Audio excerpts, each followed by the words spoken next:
Good afternoon, namaste, and a very warm welcome to everyone who has joined us today from India and across the globe for our opening plenary of India MUN 2021. I am your host and the Program Director of India MUN, Kaizeen, and it is indeed an honor and a privilege to welcome you, our esteemed dignitaries, experts, educationists, our dear youth, and our partners present who have been pivotal in rolling out our 2021 program for school students this year. Before we begin our session for today, we would like to commence with a small invocation ceremony and would request everyone to kindly mute yourself during the ceremony.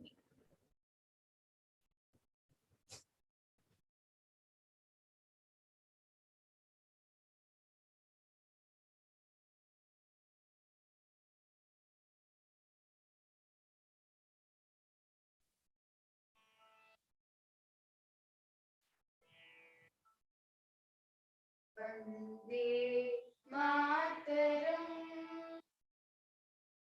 Vande Mataram. Vande Mataram. Vande Mataram. Sujala Sufala Malayaj Sheetala Sasya Shyamala Mataram Vande Mataram Vande Mataram Suprajyotsna Pulakitayamini Pullakusumita Drumadara Shobhini Suhasini Sumadhura Bhashini Sukadam Varadam Mataram Vande Mataram Vande Mataram Vande Mataram.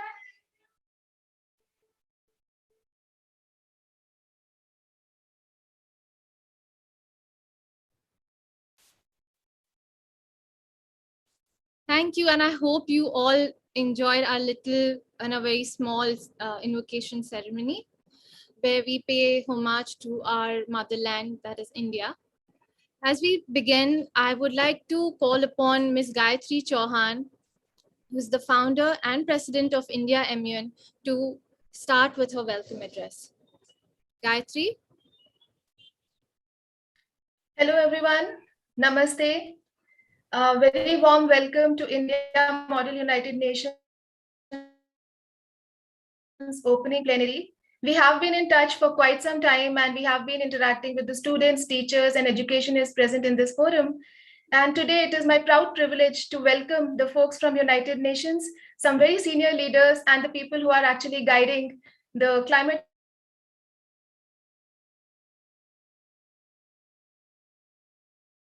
global level to join us today. Folks from plenary panelists who are present in the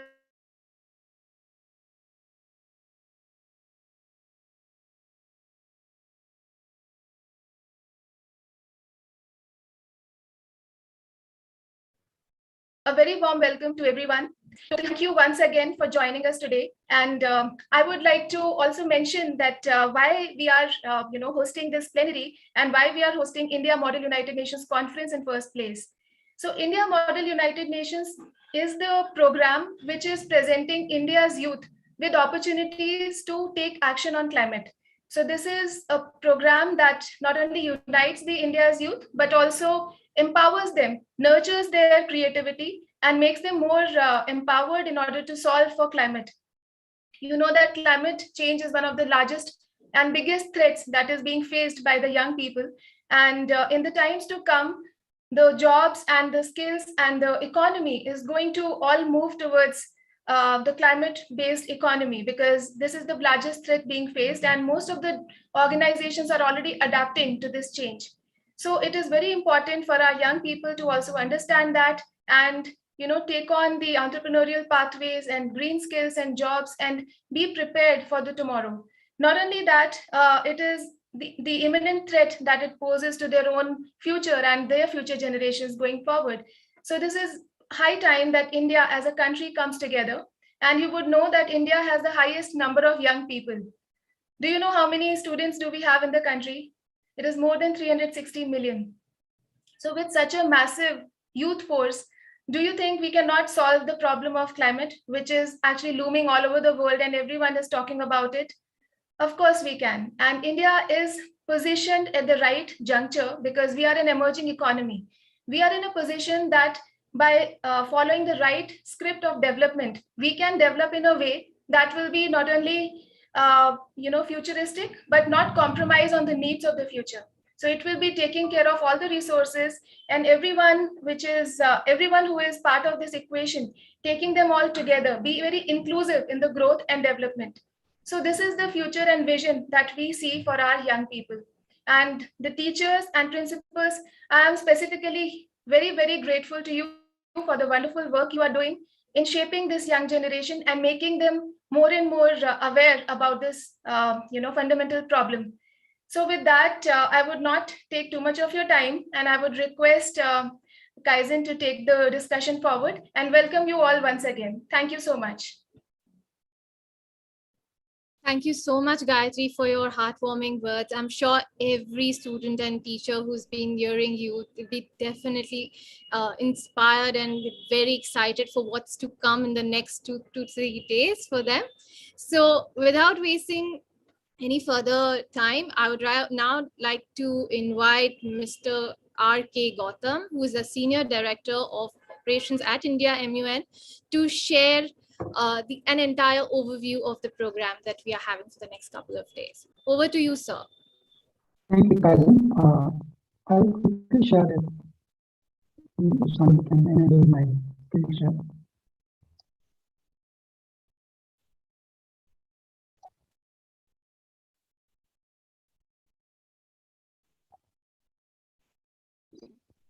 Thank you.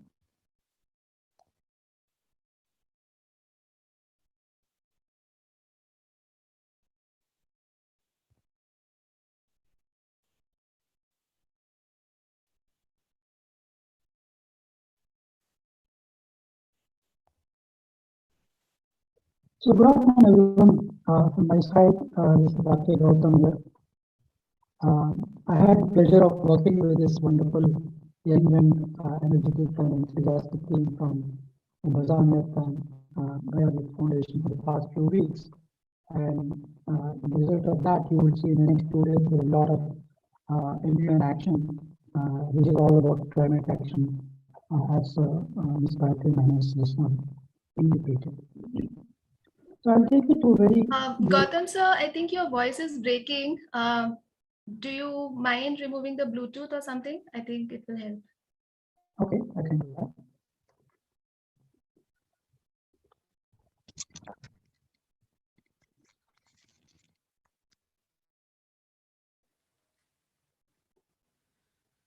Okay, so I hope I'm audible better now.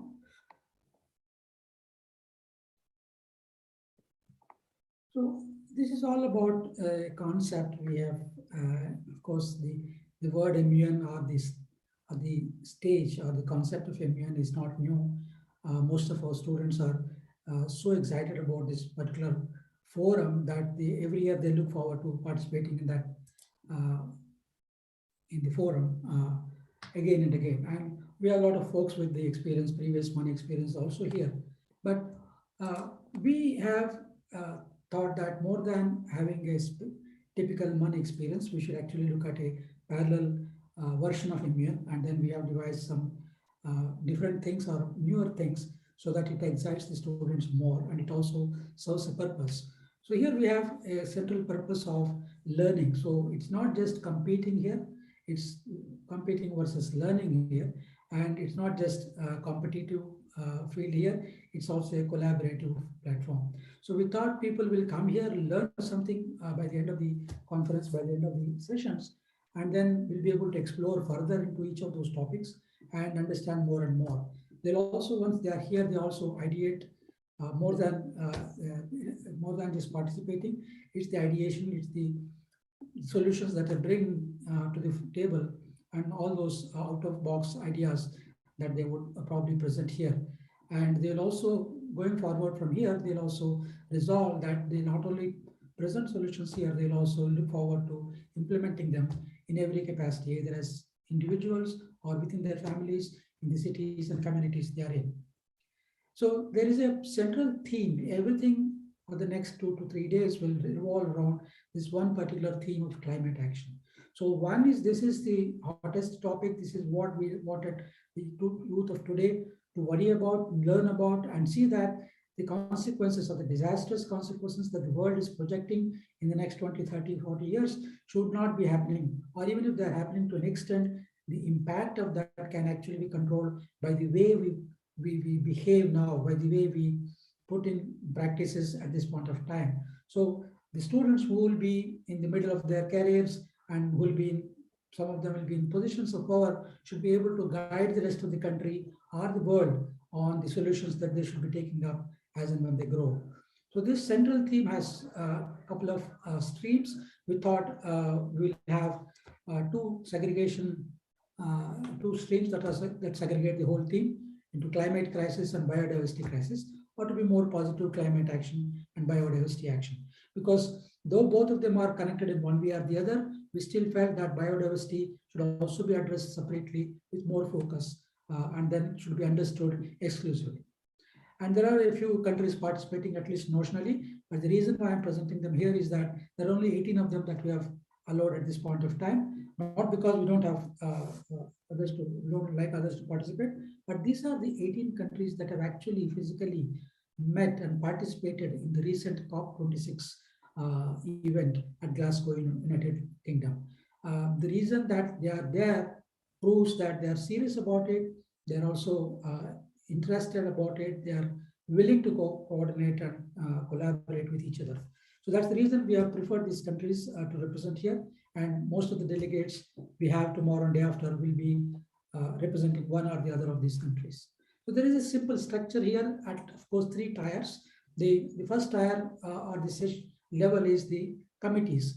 So when we have the general structure of General Assembly, typical structure, of course, General Assembly has a few councils and then there are a few committees, but then we went beyond the typical structure and then we'll have multiple committees and they'll be discussing each separate aspect of climate action and biodiversity action in their committees, so that there is more focus, there is more comprehension, and then we expect a lot of solutions, brilliant solutions coming out of them.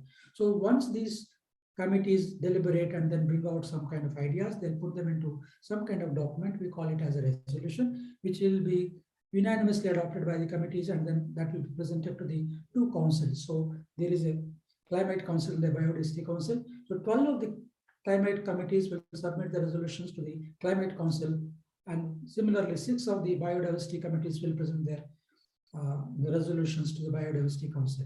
So that's how they come together, they discuss, they pass the resolutions at the committee level, and then once it goes to the council levels, they are actually discussed again in threadbare, see if there are any anomalies or there anything that is irrelevant or out of scope, and then make suitable amendments. And then here in the councils, they may have to adopt these things by a voice vote, by a majority vote.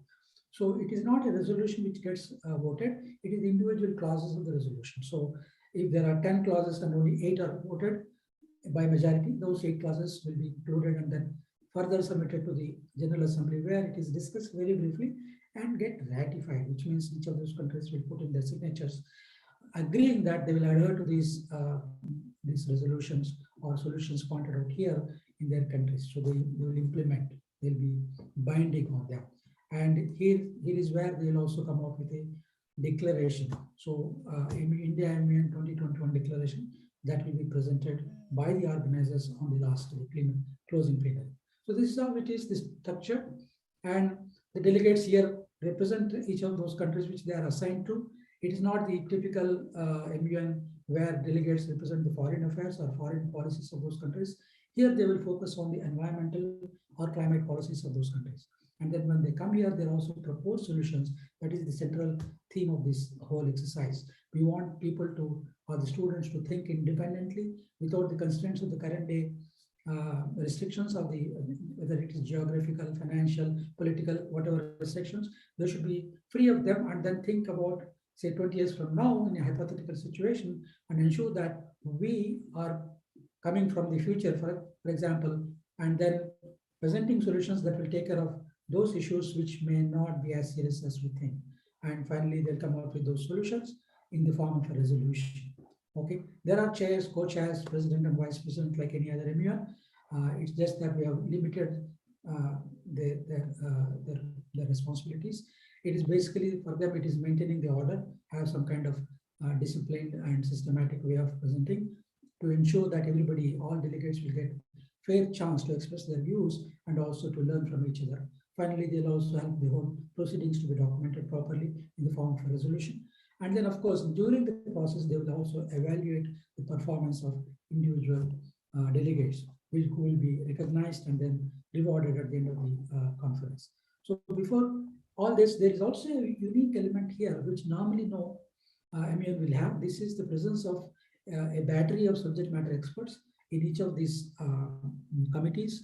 Because these committees have different topics to discuss, there will be different topic experts who will be helping them in case they are stuck, in case there is ambiguity, uncertainty, or some kind of factual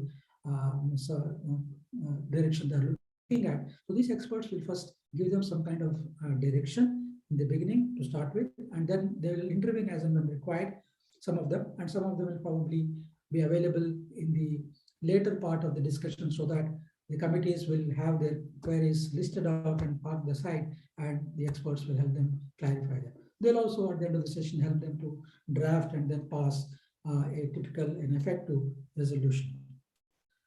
This is a transparent way of judging the performance of each of the delegates. We have taken some basic parameters, comprehension and understanding of the topic, their articulation, their expressions, their communication skills, on how they articulate the subject, and then how do they collaborate with each other. As I said, the operative word is not competition, it's collaboration. So they'll also have some collaborative skills. They'll be also judged against the negotiation skills, because not everybody will be in tune with whatever they're proposing. So there'll be disagreements, and the delegates who present these should actually be responsible for negotiating it, trading off, maybe give and take, and then finally arrive at a unanimous resolution. And then some of them will also show some leadership skills. I mean, they'll take not just their country, they'll also take the others along, and then they'll ensure that there is unanimity generally. So these are the traits that we are looking at in the delegates. There is a simple objective way of scoring them in terms of numericals 1 to 5, 1 being not very impressive, and 5 being very good and very impressive, and 3 being the average. So it is easy to actually mark them, and the both chairs and co-chairs need to agree on these scores. So there are 18 topics, as I said, 12 under the Climate Council stream and 6 under the biodiversity stream. These are the important topics that we thought that could be included, and there should be enough understanding about all this. And these are the general, I mean, these are the very important topics that we hear in any climate discussion or narrative these days. Okay. Similarly, biodiversity have some specific biodiversity topics as well. So there are independent climate and biodiversity council topics, committee topics, which were actually being listed out or explained in the form of what is the context, why we discuss a particular topic, what is the action that is expected out of the delegates, and then what should be the outcome. So they target the outcome, keep the outcome in the end game, and then accordingly work out their time availability. Because it's just a one-day conference, they might not have much of time to waste, so they would know where they have to head and what should be the outcome. So everything has been detailed out for them. I'm not going through each of them. Every topic has a context, a specific action that is required, and a specific outcome that comes out of it. And we have also given enough indications about the source resources that they can look at. We are not limiting them by giving our own sources. because we don't want to constrain them with the existing what you call difficulties and challenges, and they would be free from these constraints and then look forward to having a free discussion. So that's what is being expected here. And finally, at the end of it, the takeaway is that the whole point of these discussions, or the purpose of this discussion, is to learn something about a very important aspect of our lives, and especially for this younger generation, who will actually bear the brunt of the consequences of this climate change, for which they are not responsible. And in fact, generations like us are actually made that possible, if not in India, rest of the world. And the focus should be on collaboration and bringing out brilliant solutions. I'm sure this generation is full of so much of innovative ideas and brilliant solutions, and we look forward to them coming onto the table. And then we'll make that happen, that these are all presented in various fora, including, if possible, at the United Nations Forum, so that the countries will take a look at what the younger generation is thinking about the solutions, and they would bring that into reality. So this is what I thought I would present today. Thank you very much for your time, and we hope to have a very active, animated, and very informative sessions tomorrow and day after. We'll meet each of you in those discussions, of course, along with the side events that we have planned. Thank you very much. Thanks, guys, and back to you.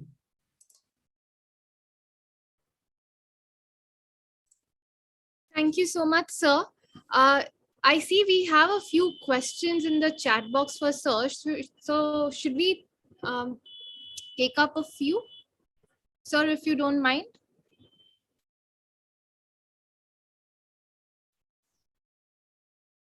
Gautam sir, can you hear me? Yeah, I can hear you. Sorry. Yes, I believe there are some questions that have come from our students who are participating. I would address them in the chat. Okay. Okay. All right. So moving on, we have a very special dignitary all the way from UNFCCC who's come here to address you, the youth of our nation. So I would now like to, it's finally time for a very special address by Mr. Oveis Sarmad, who's the Deputy Executive Secretary of United Nations Framework of Convention on Climate Change, UNFCCC.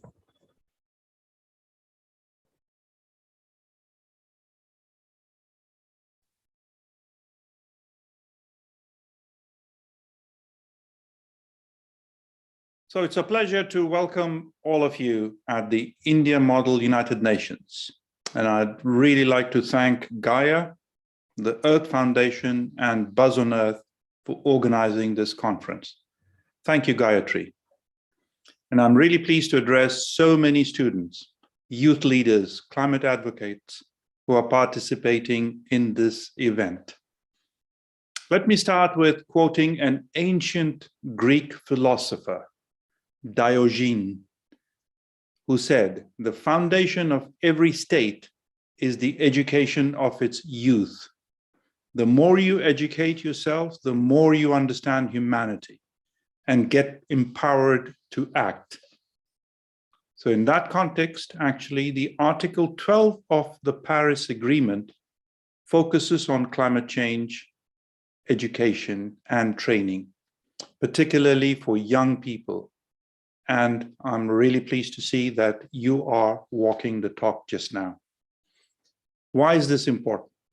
While we know that COVID presents one of the largest challenges to humanity, climate change is a planetary emergency. Growing pollution, collapsing biodiversity, and climate displacement are only a few of its impact. The health of our planet and the world you and your children and grandchildren will inherit is at stake. Learning and educating yourselves about the impacts of climate change and how you individuals can take climate action are absolutely crucial. In these trying times, I welcome your engagement in the Model United Nations. This exercise prepares you to deal in a practical terms with the complexity of decision-making, diplomacy, and negotiation process. Young people today are spearheading the movements for climatic action, gender equality, and so much more. With increasing awareness and drive for action, you are connecting online and in the streets, showing the power of collective movements. Now, let me briefly talk to you about COP26. As you know, the United Nations Climate Change Secretariat that I represent, we organize the yearly conference of the parties, in short, the COPs, where nations come together to agree on way forward in addressing climate change. Extensive negotiations happen during these conferences involving geopolitical issues, which are never easy, and while we seek an outcome that is acceptable to all, only some return home completely satisfied. But this is the nature of consensus and inclusive multilateralism that is so important to the United Nations. And all of that, which you may also experience in the upcoming days of your Model United Nations Conference. 6 years ago, the governments of the world, the parties, adopted the Paris Agreement at COP21, and the world received hope for a better, greener, cleaner future. Last month, in Glasgow, over 120 prime ministers and presidents and 35,000 delegates from all countries around the world and a very high number of media representatives came together at COP26 in Glasgow, making it one of the largest climate change conferences in the history. This was particularly noteworthy as it was held in the middle of a pandemic that we are all living through, which demonstrated the urgency and commitment of everyone to address climate change in a very effective manner. The consensus of COP26 is in the form of a pact, the Glasgow Climate Pact. This includes phasing down of coal, alongside with the phasing out of inefficient fossil fuel subsidies, mentioned for the first time ever in the United Nations climate change process. Another main accomplishment is the finalization of the so-called rule book for the implementation of the Paris Agreement, for which governments around the world spent 6 years to negotiate the final outcome.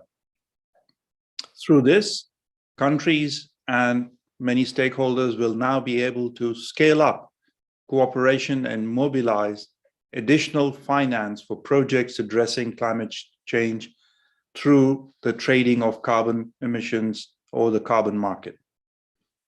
None of this would have been possible without the engagement of all stakeholders. Among them, the civil society, businesses, international organizations, and of course, the representatives of the youth, just to name a few. The main stakeholder is represented, as I mentioned, by the youth, as you will be most impacted in the long term, but also because you can be formidable agents of change. The United Nations Climate Change Secretariat is committed to being your ally as we push to build a more sustainable and equitable world for people today and for generations to come. I really would like to thank you for your belief in the power of dialogue and cooperation to meet the tests of our time. I wish you a successful United Nations model or Model United Nations. And once again, thank all the organizers for organizing this and inviting me to share a few thoughts. And I wish you all the very best, and I hope we can keep in touch. Take care. Thank you so much, Mr. Sarmat, for such a enlightening and enriching experience for us students who are participating in the next 2 to 3 days. I hope you guys really learned something and you had some key takeaways that could help you for the next 2-3 days during the sessions. Now, we would like to share a little message from India MUN. Pawan, please play the video.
So I would now like to call upon Gayatri before we set the launch of our India MUN 2021 program. I would love to hear you speak about how this entire program came into being and what was the motivation behind starting a program like this, and especially focused on climate action. Sure. Thank you, Kaizen. Hello, everyone, once again. And I see there are a lot of students present in this forum. A very warm good afternoon and almost good evening to everyone. And so pleased to see you all here. Very happy to, this entire program is meant for you. This is organized for you to make you feel more empowered and more capable in fighting the climate change. You know that you are so privileged to be born in a country that has the largest youth power. We are the youngest country in the world. And you should be very proud of that fact, because it is you who is making us so capable and so powerful, right? So with that, with every power, there comes a responsibility also. Do you agree or not? Yes? Great. So the fact is this, that, with every, blessing or the power that God gives us or the nature gives us, it also gives us additional responsibility. And here the responsibility for all of you is to ensure that the climate, the nature, the ecosystem that is provided to us. Do you like the fountains? Do you like the rivers, forests, all of this? If you want to ensure that your children and your grandchildren and their grandchildren continue to enjoy all of this, we have to ensure that the life sustains on this planet. So many people might have told you that, okay, we as human beings, how can we save the planet? We are nobody to save the planet. So one thing is very clear, that you cannot save the planet. It is, you have to save your own existence on this planet, right? And for that to happen, you have to be really understanding the dynamics of balance, how the planetary ecosystem is balanced, and how our existence is dependent on the existence of biodiversity and the climate ecosystem that we have.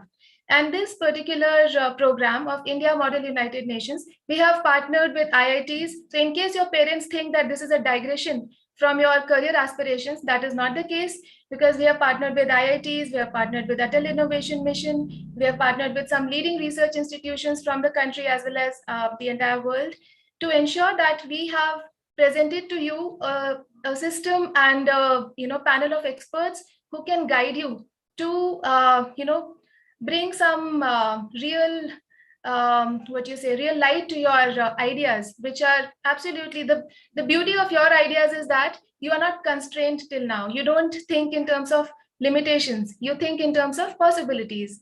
So just think about a plant, how the photosynthesis happens, how a plant is able to capture that much amount of solar energy. Do we have any single solar panel or cell in this world which is able to do it the same way?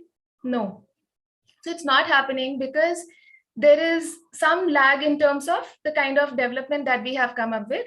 And this is just one example. So the technology innovation is one side of things. Then there is innovation which is required in the policy formulation. So we need to come up with policies and reforms that are more inclusive, that are more, coexisting in their nature, right? The third is that of markets. The kind of markets that we have, is the market ready for sustainable development? So what kind of market can we create? What kind of things can be done? So you have to think in terms of these areas, and India Model United Nations presents to you that opportunity. And as Gautam sir very rightly presented to you, the kind of MUN deliberations that you will be taking part of, that will give you that opportunity to think in terms of these 18 topics, which are divided into 18 committees that are under Biodiversity Council and Climate Council, to take care of each of these aspects in great detail. On these sites, you will also be experiencing a lot of climate hackathons and side events, which are very engaging and activity based. There will be role plays, there will be simulations, and you will be learning from the experts of NASA and National Geographic and Google Earth to work on the satellite data based imagery and interpret that data and analyze that to predict the patterns. So it will be absolute fun, and I'm really, really looking forward to having a huge participation from all of you in the coming 2 days. And on the 4th day, that is the 24th of December, that is the day when we will be having awards and prizes and the closing ceremony. So really looking forward to the action-packed 2 days and the day beyond. So Kaizen, please let me know if we have our next speaker on board. If yes, I can stop here. Before we actually let you go, if you were to define climate action, and this is what our entire program is actually based on, how would you define it, and what exactly the youth is required to do, in terms of achieving and those 2030 goals? What we really need to do is something that I would love to hear from you. Yeah, so first of all, the fact that I always tell the young people from India is the fact that you will not be able to make a role model which is completely based on activism. So I wouldn't really encourage you to go on protests and marches and, just stop working on whatever you are working. That is not going to help us, because we are not an economy that can sustain that. We are a developing and emerging economy. For us, working is very important. So instead of stopping the work and protesting in the name of climate, I would rather encourage you all to come forward and solve for climate. Look at the solutions, look at the kind of things that you can do for solving for climate action, right? So this is what is required. And in terms of action, so here the word action is very important. You might have seen on the website also, the tagline is moving beyond activism towards action. So it is important that we start thinking in terms of action. What can we do about it? What kind of lifestyle changes I can do? What kind of experiments can I think of? Which is your field of interest? You could be interested in law, you could be interested in mathematics, you could be interested in space science. It could be anything. It could be even biology and biotechnology, right? So there is scope for making an impact across these areas and sectors. And climate action has to be more purpose-driven approach from the heart, because you have to have that very strong desire and will to ensure that we are going to make this planet a beautiful and equitable place to live in, right? So, and then the ways will appear. So the why and how, these are two things very linked. So once the why is clear, how automatically unfolds itself. That sounds great. That sounds great. Just before one more last question, and of course we'll be addressing this question over the next couple of days when it comes to talking about green skills and opportunities. You have been actively working in the social space for quite some time. You have projects like Buzz on Earth and Mission Prakriti, and that actually kind of creates that ripple effect of creating those opportunities, not just for the current people who are under that employment segment, but even for the future generations to come. What do you think is the future of green skills, and how it's going to give more and more opportunities for the youth, especially when it comes to, even when you talk about the corporate side of things? We do have sustainability. We talk about this very actively now. It's more and more coming to light because the pandemic has actually showed us that there requires that we need that resilience. We need environment, and we need the social aspects as well to work with us when you're doing business. So what do you think is the future, and what can the youth expect going forward? Right. So I'll start with one question somebody raised in the chat box. What is MUN? It is not MUN, first of all. We should call it MUN.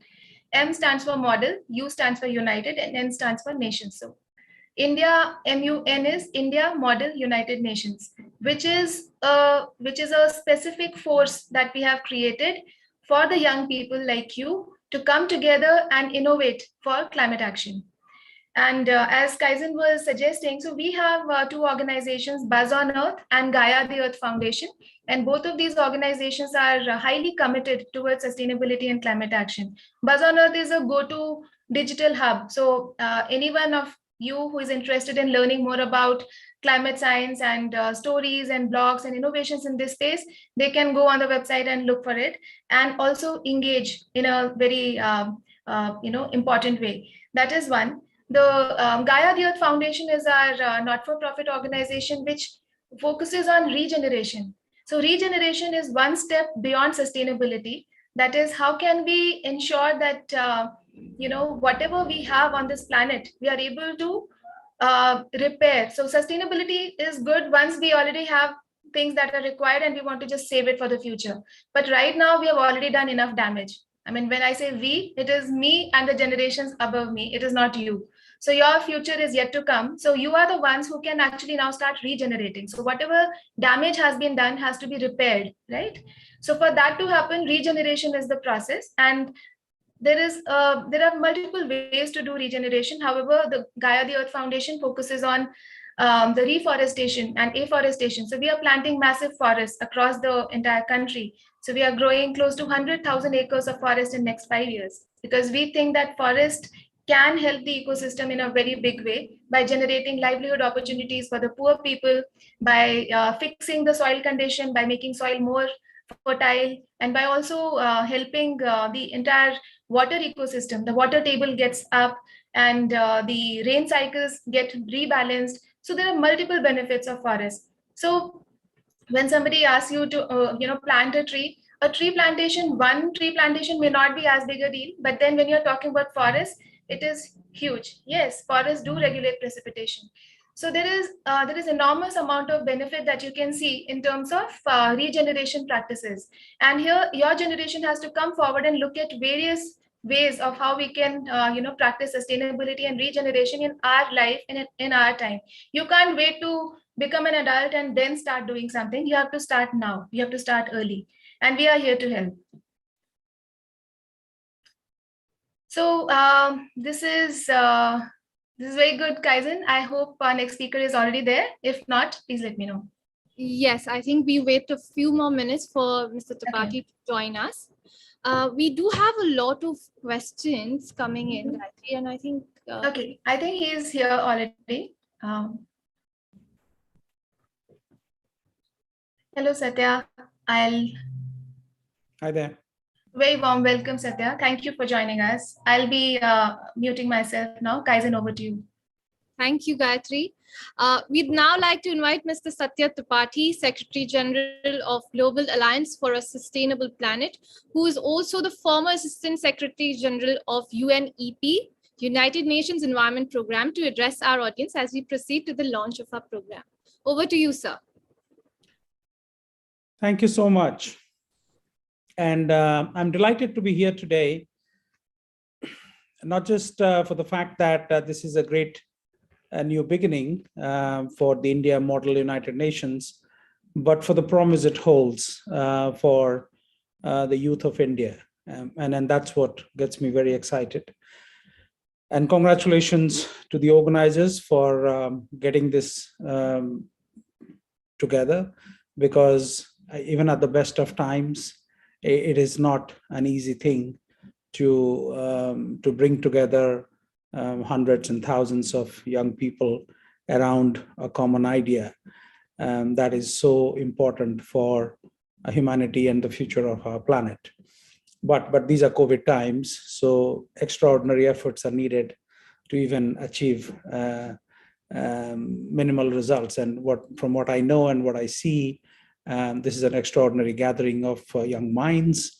So congratulations to the organizers and also to the audience for being here today and along this journey in the months and years ahead. Now, I would like to put in perspective why this is so important, as I mentioned. I mean, you could easily dismiss it by saying, hey, this is also a gathering of young people who will put their thoughts together and then what? And that is the context in which I want to frame my statement today. And the context is this, that the world is literally falling apart in every which way you can imagine. It is falling apart. If you start with the west coast of the United States, they lost more than 5 million acres of fertile landscapes and forest habitats to forest fires last year and also this year. So it's kind of becoming a regular story now. In any other time, 5 million acres being burned down would be an extraordinary story, perhaps worth mentioning once every 100 years, but not so anymore. Floods in India itself or in different parts of the world, the kind of floods that Europe saw this year was extraordinary in every possible shape or form. The bushfires in Australia, the forest fires in Indonesia that a few years ago burned down 6 million acres of forest habitats, and that was even worse because they were peatland, which holds methane, which depending on its intensity and density could hold as much as 80 times CO2 equivalent per square feet. And so the problem continues to get worse and worse and worse, while we, the people that are supposed to be doing things and making a difference, continue to talk. And then that's where the challenge is, and that's why I so much admire the Greta Thunbergs of the world and the youth activists here in India itself, because you say it like it is. You frame it like it is, and you're not afraid of speaking your mind, which is a bit missing, and a bit missing is an understatement in the diplomatic conversations that guide the future of our planet and indeed that of humanity. The two things that are very important to keep in mind, the first is that, of course, the conspiracy of silence. We hardly talk about it at our homes, around our dinner tables, around our communities, around our chopals, as to what really is happening with the planet and why it is important for each one of us to act. I mean, that's the most important thing. And the second thing is, of course, for each one of us to search within ourselves and find the best of us, because the best is within, and the most creative, the most imaginative part of us, and draw deep into those reserves and see what we as individuals can do in our immediate surroundings, and what India Model UN is, or Buzzer North and other programs are doing around the world around India in particular are shining examples of what you can do when you set your mind to something and step out of your comfort zone and achieve something meaningful with your ideas, but more importantly, with your life. And that's what I sincerely hope India MUN is going to ignite, to fire up young minds, not just to have a great debate, I'm sure they will, and that is extremely important, but take the debate beyond this fora and do something meaningful with the ideas that are presented during the debates. There will be various rounds of debates, and I'm sure there will be a lot of winners coming up, and they will deserve all our credit. But those that will actually take these ideas beyond the framework of this conversation and do something with it, stand up for their rights, fight for it, because our lives depend on it. A problem brought forward by 8 billion people, some small contributors, some huge contributors. Let us not forget the equity aspect here, because if you are worried about the challenges for India, India has contributed very little to the problem, actually. And then compared to its population, it has contributed almost nothing to the problem. And then that's also to be kept in mind when we say that it is everybody's problem. While that is true, it is everybody's problem now. Everybody didn't contribute to this problem. And with that in mind, but when there's a flood, maybe somebody didn't do what is right. Somebody blocked the water drainage, and then there is a flood. We can fix responsibility for that person who did that and brought about this danger to the community, just as an example.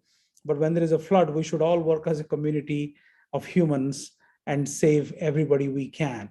And if that's the point of time where we are at now, and I sincerely hope that we all will find imaginative ideas and solutions that we can actually deploy within our own homes, within our own communities, within our own states and the country as a whole, to achieve meaningful results. And India has been mentioned adorably in the past as a Vishwaguru. But you can't be a Vishwaguru without presenting the kind of mirror that the world needs to see, not in terms of a blame game, but more in terms of action. And that is what I sincerely hope all of you that are here today and will be joining in the months and years to come will draw inspiration from, and use the best of your abilities and imagination to do what others think are impossible, but we will make it possible. Thank you.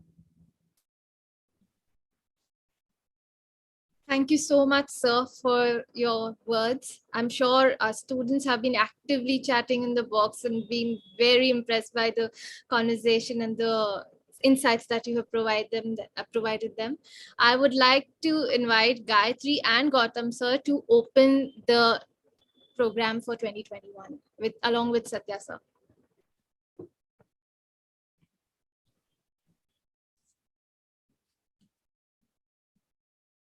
Is Gayatri there? Gautam, sir, can you unmute yourself? Yeah, I'm here. Yeah. Should we wait for Gayatri to come in? Is she there?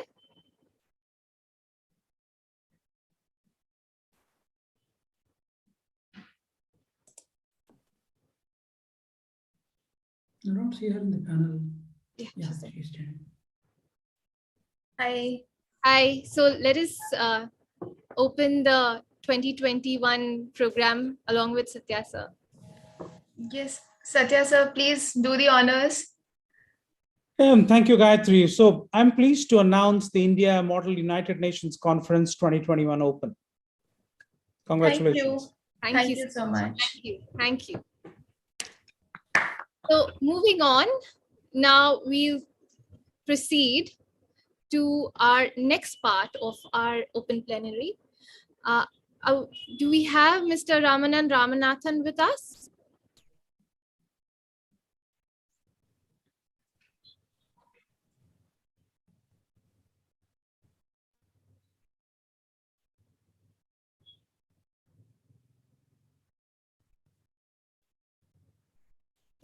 to wait for that one. All right, so while we wait for our next speaker, we'll move on to our first keynote for today by Mr. Tim Christopherson. He's the head of Nature for Climate Branch, UN Environment Program, to discuss climate change and biodiversity with you.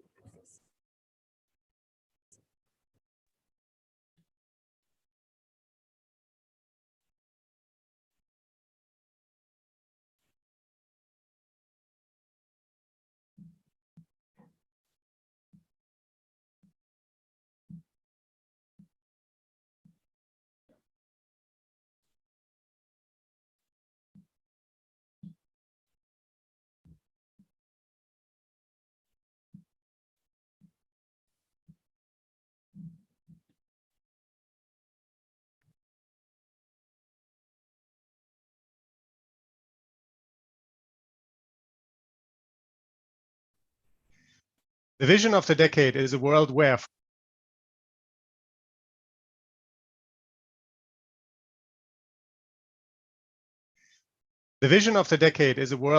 the health and well-being of all life on Earth and that of future generations, our relationship as humans with nature has been restored, and where the area of healthy ecosystems is increasing, and where ecosystem loss, fragmentation, and degradation has been ended. To achieve this vision, we have identified 3 global pathways. The first one is where we very much count on your support. We are building a global movement for restoration with a digital hub where we will all be able to connect with each other to conserve and restore nature worldwide, to raise awareness, to build education, and to agree on the right ethics for restoration. Out of this movement, we are building political will, because restoration and the conservation of nature has to be a high policy priority at the same level as, for example, energy infrastructure is a priority for most countries. Rebuilding our natural infrastructure has to become a high policy priority in the next 10 years. Last but not least, we need the technical capacity, in particular in developing countries, to do all this and to learn from each other to scale up successfully ecosystem restoration. We're building on existing efforts and experiences across the world. So much is happening already in oceans, forests, grasslands, mangroves, that we will exchange that information with each other and build and learn together as a global restoration movement. The decade will share best practices and lessons learned from across the world and across all these ecosystems. And we will together advocate and communicate about restoration. And for that, there's a lot of information that is available for you all online on the Decade's website. We have a communication strategy that builds on a principle called New Power, in which the United Nations will, for the first time in such a decade, share some of the decision-making and the participation with all stakeholders. We have a positive and inclusive antidote to climate anxiety with the hashtag Generation Restoration. The decade aims to inspire action and share the hope that can be generated out of taking action collectively. The visual identity is also freely available for your use online for any non-commercial purposes. The colors are linked to the Sustainable Development Goals, in particular the ones that restoration can benefit the most, for example, on clean water and sanitation, on zero hunger, on life below water, life on land, climate action, responsible consumption and production, no poverty and quality education, but restoration can really benefit all the Sustainable Development Goals. You can adapt that logo to your own organization's vision and objectives, and you can do that with the upper part of the logo, which is freely available to change. At its core, the UN Decade has a number of task forces to come to grips with the technical challenges of restoration. The first one is our task force on best practices, led by the Food and Agriculture Organization of the UN, with over 40 organizations that will look at where, how, and with whom to restore, so that restoration has long-term ecological, economic, and social benefits. The second task force is on monitoring. Where are we going in these next 10 years? And there are over 100 organizations already linked to that task force, over 200 experts, and they've agreed on the framework on ecosystem restoration monitoring. There's 3 subgroups, one on terrestrial ecosystems, one on aquatic ecosystems, and one on the socio-economic impacts of restoration. We have a science task force led by IUCN that will deal with any upcoming scientific questions and with the quality of all the publications that we will publish at the core of the UN decade and do the peer review. And we have a finance task force that will be led by the World Bank. And this is of particular importance that if we want to do restoration at scale, of course, that has to be financed, and we will look at rechanneling fiscal incentives that are now harming the environment, such as fiscal subsidies for fossil fuels or some harmful subsidies for agriculture and fisheries, and how they can instead be used to do good for the environment, for people, and for the climate through restoration or other means. We have a youth task force that is self-organized by the youth constituencies that are accredited to UNEP, and we're very excited about the enthusiasm and energy that has already gone into this representation of youth in the UN decade. The official launch of the UN decade is taking place in June 2021, and we have a lot of events that are leading us into the UN decade. We have a lot of flagship reports that are launched by the UN and by many of our partners, including our flagship report on the UN decade, Becoming Generation Restoration, Ecosystem Restoration for People, Nature, and Climate, that is available on the website from 3rd of June onward. In all of this, please use Generation Restoration hashtag on social media when you promote your activities or you talk about your efforts, so that we can connect with each other, that we can showcase your activities on restoration, and that we can make it visible that this is a coordinated global movement. After World Environment Day, beyond June in 2021, please sign up for the Digital Hub of the UN Decade, the largest single database of ecosystem restoration initiatives, where we link to all of our ongoing work across 60 and more partners. There are many platforms that have specific information you might need, platforms on monitoring, on funding, on restoration training. So all of that you will find at the one-stop shop, the Digital Hub of the UN Decade, including information on our flagship initiatives such as the Great Green Wall of Africa and other flagships. There's an ecosystem restoration playbook online that we've made available for World Environment Day, and we encourage you to download that and work with that, but also let us know what resources you find useful, and we will include them in the Digital Hub.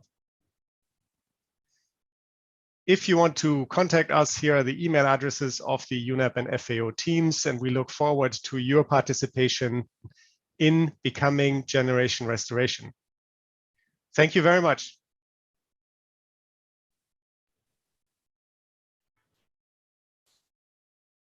That was quite an interesting understanding of what UN restoration, decade of restoration, like aims on doing. And I think this will be a very important talk point where you'll be required to deliberate and understand and align your thoughts in the coming days for your sessions.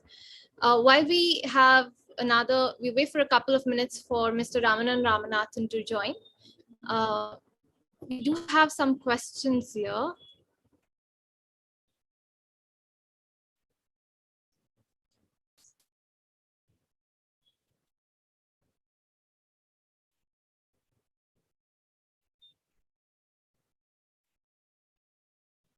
Good evening, ma'am. Good evening. Ma'am, I want to ask you that when I was researching about carbon labeling, so there was an option, there was a word, specific word, cap. So ma'am, what is the meaning of cap? Gayatri, Yeah, awesome. so these questions you need to explore the answer. I mean, if you don't understand a particular term or two, you can move on. Okay, you don't have to be bogged down by just one word cap. Okay, carbon labeling is all about how we get information on each of the products that we use in our daily lives.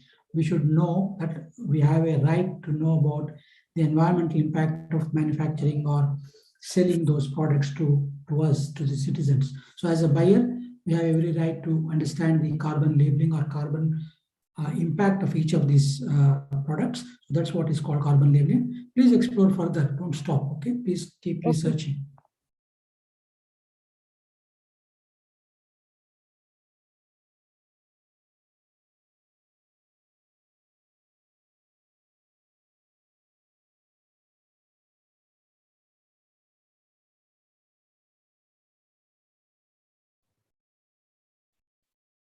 Do we have any questions for our panelists in terms of what has been discussed right now?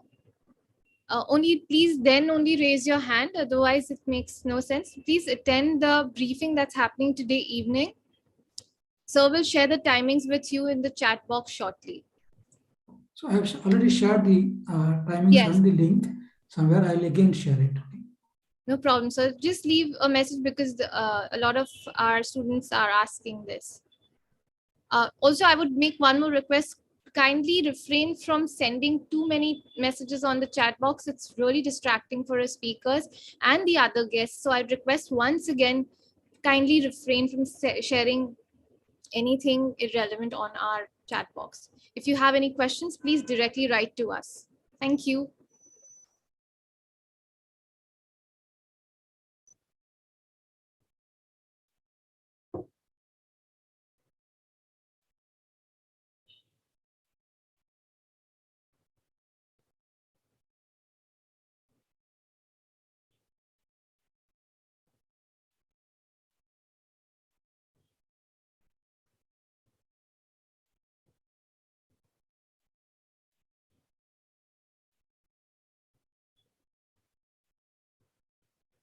Do we have any more questions for us while we wait?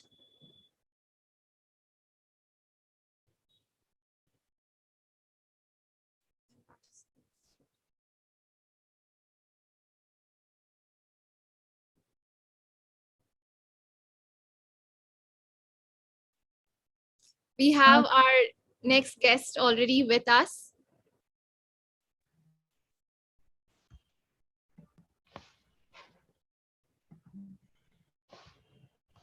Good evening, sir.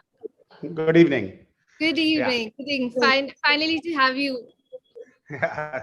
Sorry, I had some problem with the connections and Zoom and so on and so forth, but now that's happily behind me. No problem. Thank you so much for joining us today.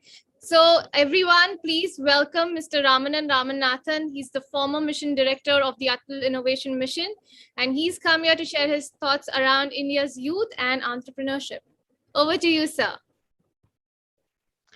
Thank you, Kalzin, and it is indeed a pleasure and a privilege for me to be able to join you all today on this very important event, I think, not only for us who are participating in this audience, but for the world in general. After all, we are living in unprecedented times. A simple virus has paralyzed countries across the world. It has created grievous disruption to lives and livelihoods. It has created grievous disruption to supply chains. It has created national lockdowns under whose effect we are still reeling. It has also, unfortunately, created a fear of uncertainty. What does the future hold for us? What about other problems that we have been thinking about, anticipating, but not yet faced with the full ferocity of the COVID-19 crisis? For example, what about climate change? We have all been talking about the effects of climate change and the possible repercussions of the same, but we have not experienced it the way we have experienced COVID, nor have we experienced the issues related to other potential global pandemics in the horizon. So this has created a fear of uncertainty. However, I would also venture to add to all the young students who are out there, the young, brilliant innovators, the budding potential startup creators who are all out there listening to this particular broadcast, and to all the students of the India MUN. This is also an unprecedented opportunity for innovation, and for entrepreneurship.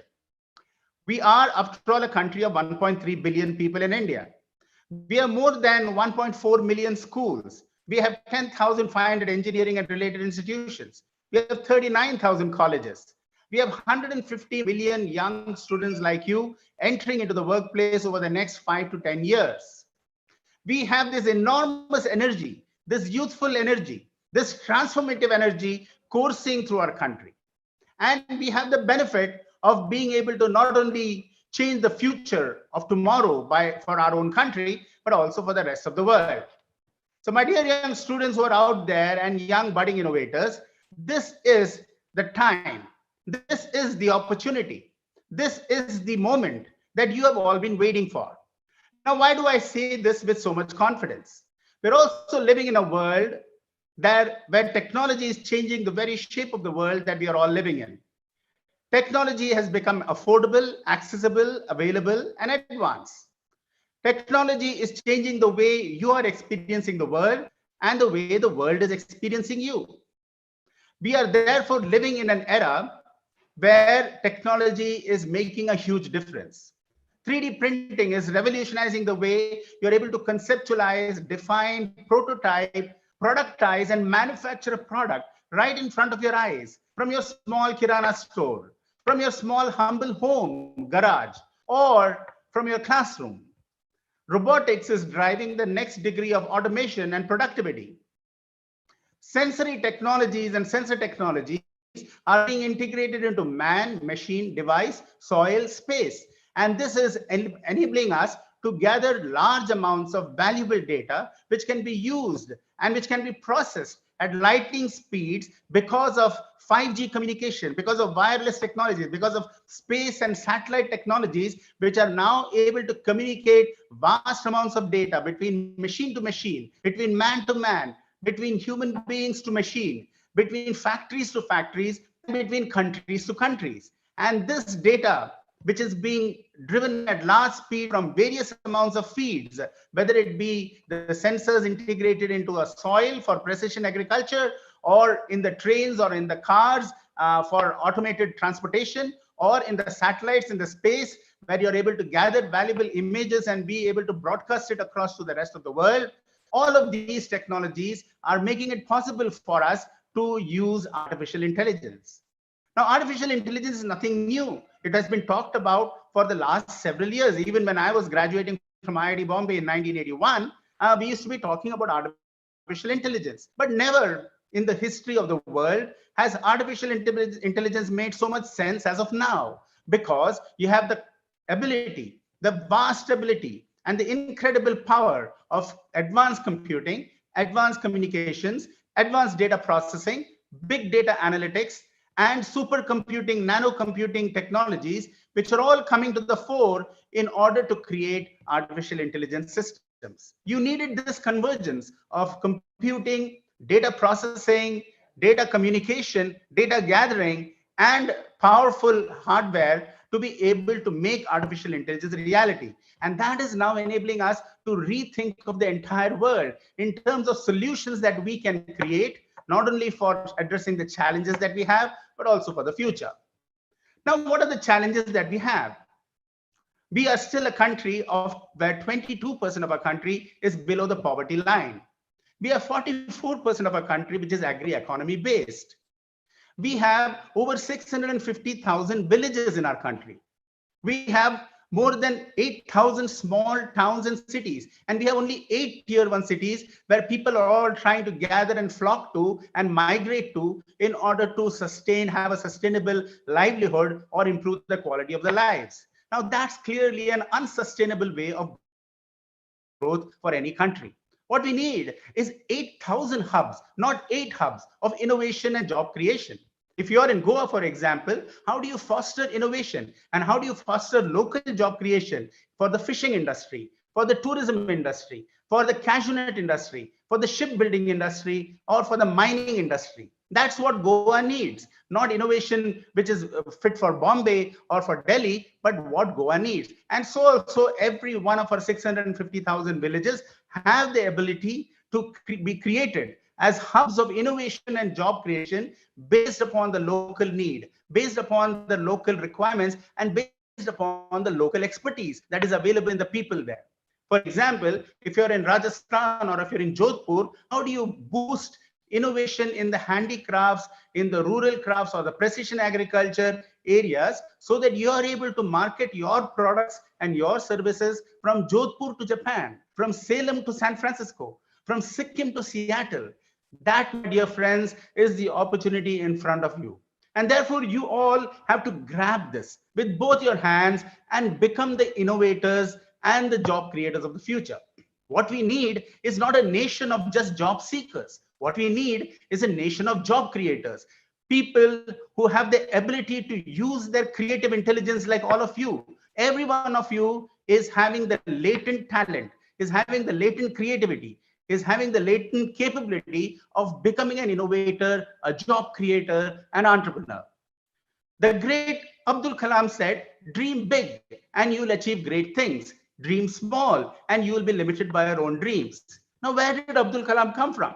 He came from the humble town of Rameshwaram, a town which is in the coastal side of India, a town which probably has a few schools, one or two schools, one or two colleges, one or two universities, but it has thousands of temples and thousands of fishing boats.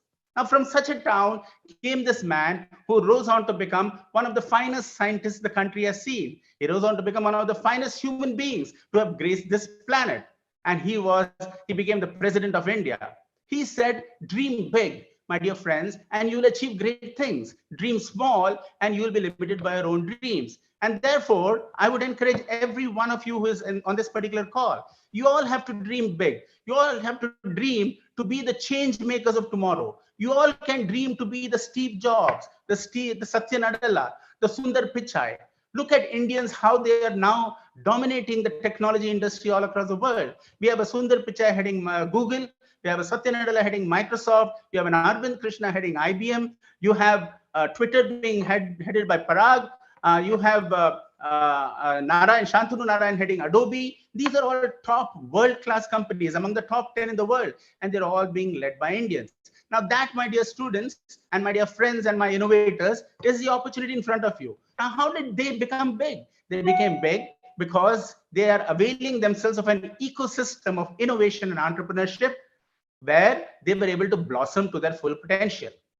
We are, therefore, similarly in India, we are creating the same ecosystem that is going to create a culture of innovation amongst the young youth of India. And that's how this program, the MUN program for Sustainable Development Goals and Innovation, is being conceived. We need to create that culture of innovation in our young students. And how does a culture of innovation start? It starts with being able to and willing to look at problems in and around the communities that you're living in and solve those problems. You have to be a problem solver, not a person who is complaining about problems. You have to be the person who is creating the solution, the next innovative solution, the next startup, to be able to address that. And we have indeed tremendous opportunity in India to create solutions. We are a country with 1 billion people and 1 million challenges. But 1 million challenges are 1 million opportunities for each one of you to be able to become an innovator and an entrepreneur of the future. Now, let me explain to you what are some of the challenges which we have. If you look at our country, we have 715 districts, out of which 115 are called aspirational districts because they are at the bottom of the pyramid in terms of basic access to healthcare, education, clean drinking water, sanitation, waste management, affordable housing, livelihoods, and quality of lives. Now, every one of these challenges that I talked about are areas of opportunity for us to be able to bring technology to the fore. Technologies like 3D printing, robotics, IoT, miniaturized electronics, augmented virtual reality to be able to solve the problems.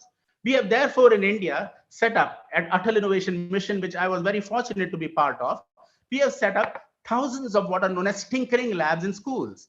These are for grade 6 to grade 12 students, so that these students get an opportunity to be able to tinker with, play with, in an atmosphere of fun and learning with technologies like 3D printing, robotics, through do-it-yourself kits. Now, what do they do with this do-it-yourself kits? They create solutions for problems they see in and around the community. So 4 students group together, 4 or 5 students, and each of them brings a certain perspective and a certain capability. Somebody will be good in conceiving an idea. Somebody will be good in creating a solution. Somebody will be good in putting together the hardware and the software in order to create a solution. Someone would be good in communicating and represent it through a website and so on. So we need innovation, which is being created by a group of people who are tinkering with technology, looking at a problem around the community. From your school to your home, when you are traveling, just look around and you will find so many problems to solve. When you're crossing traffic, how do you, for example, help the disabled or the differently abled or the person who is having visually challenged? How do you enable him to cross the road using sensor technologies?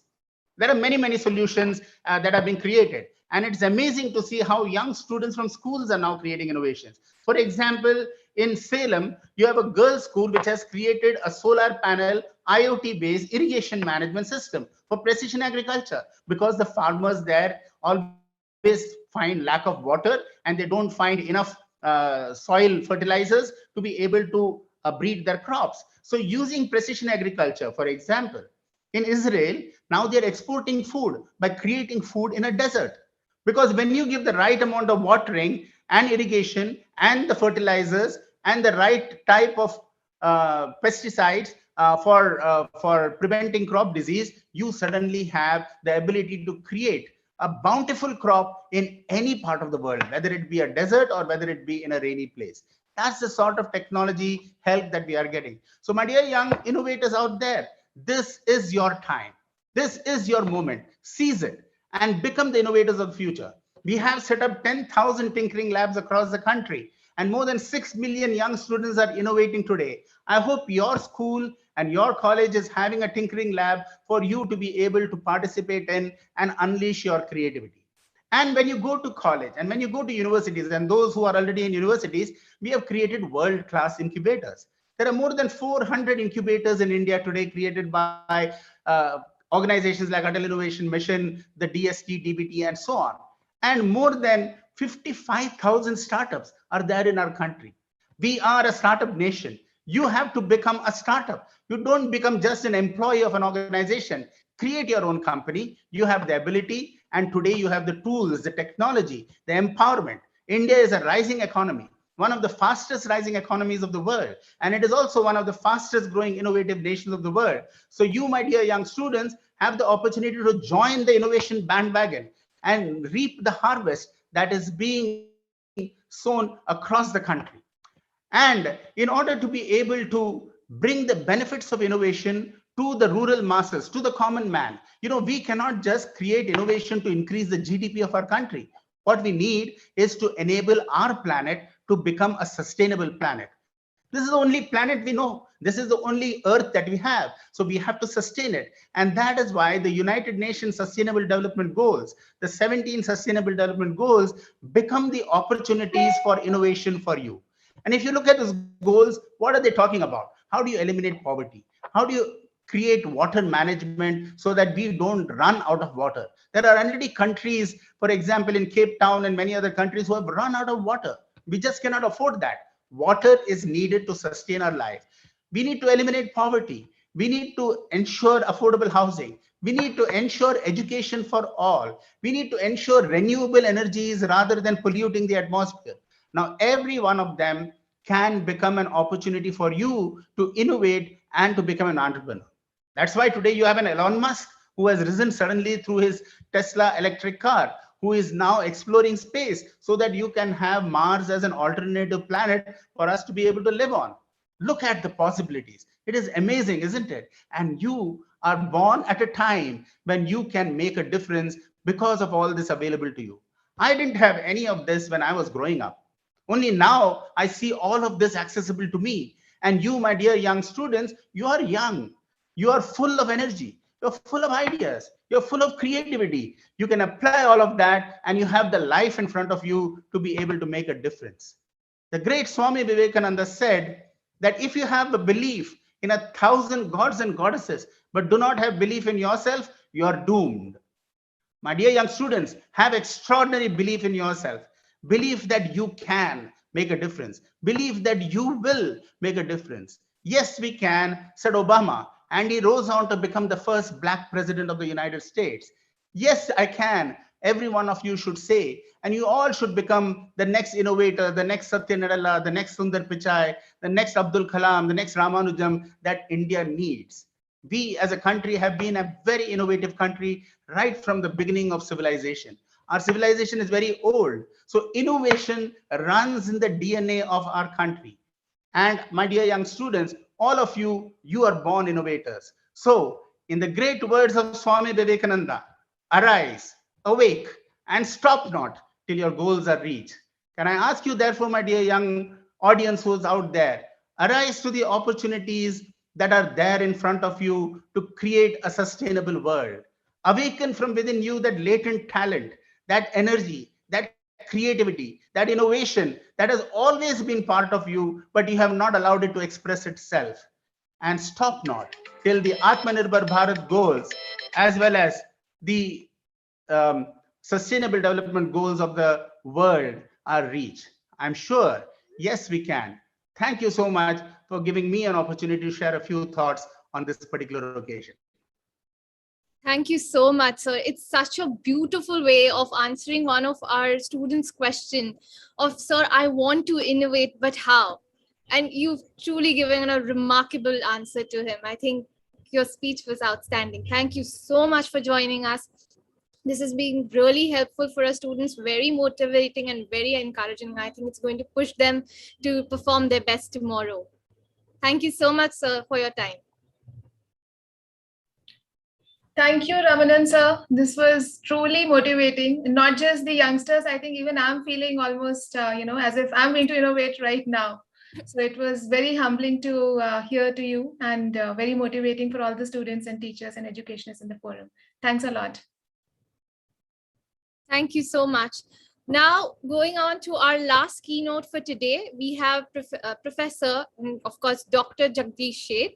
He's Padma Bhushan awardee of 2020, and he's the Professor of Marketing, Charles H. Kelstead Professor of Marketing, to discuss emerging economies and climate action with us today.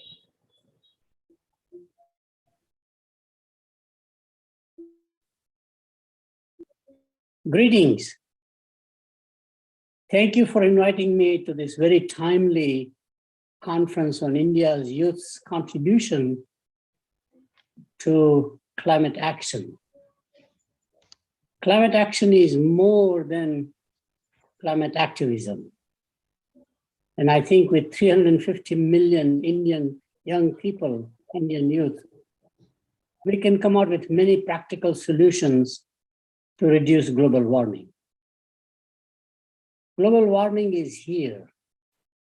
I'll give you some facts and figures first, such as some approaches that companies can do, producers can do, consumers can do, and government can do.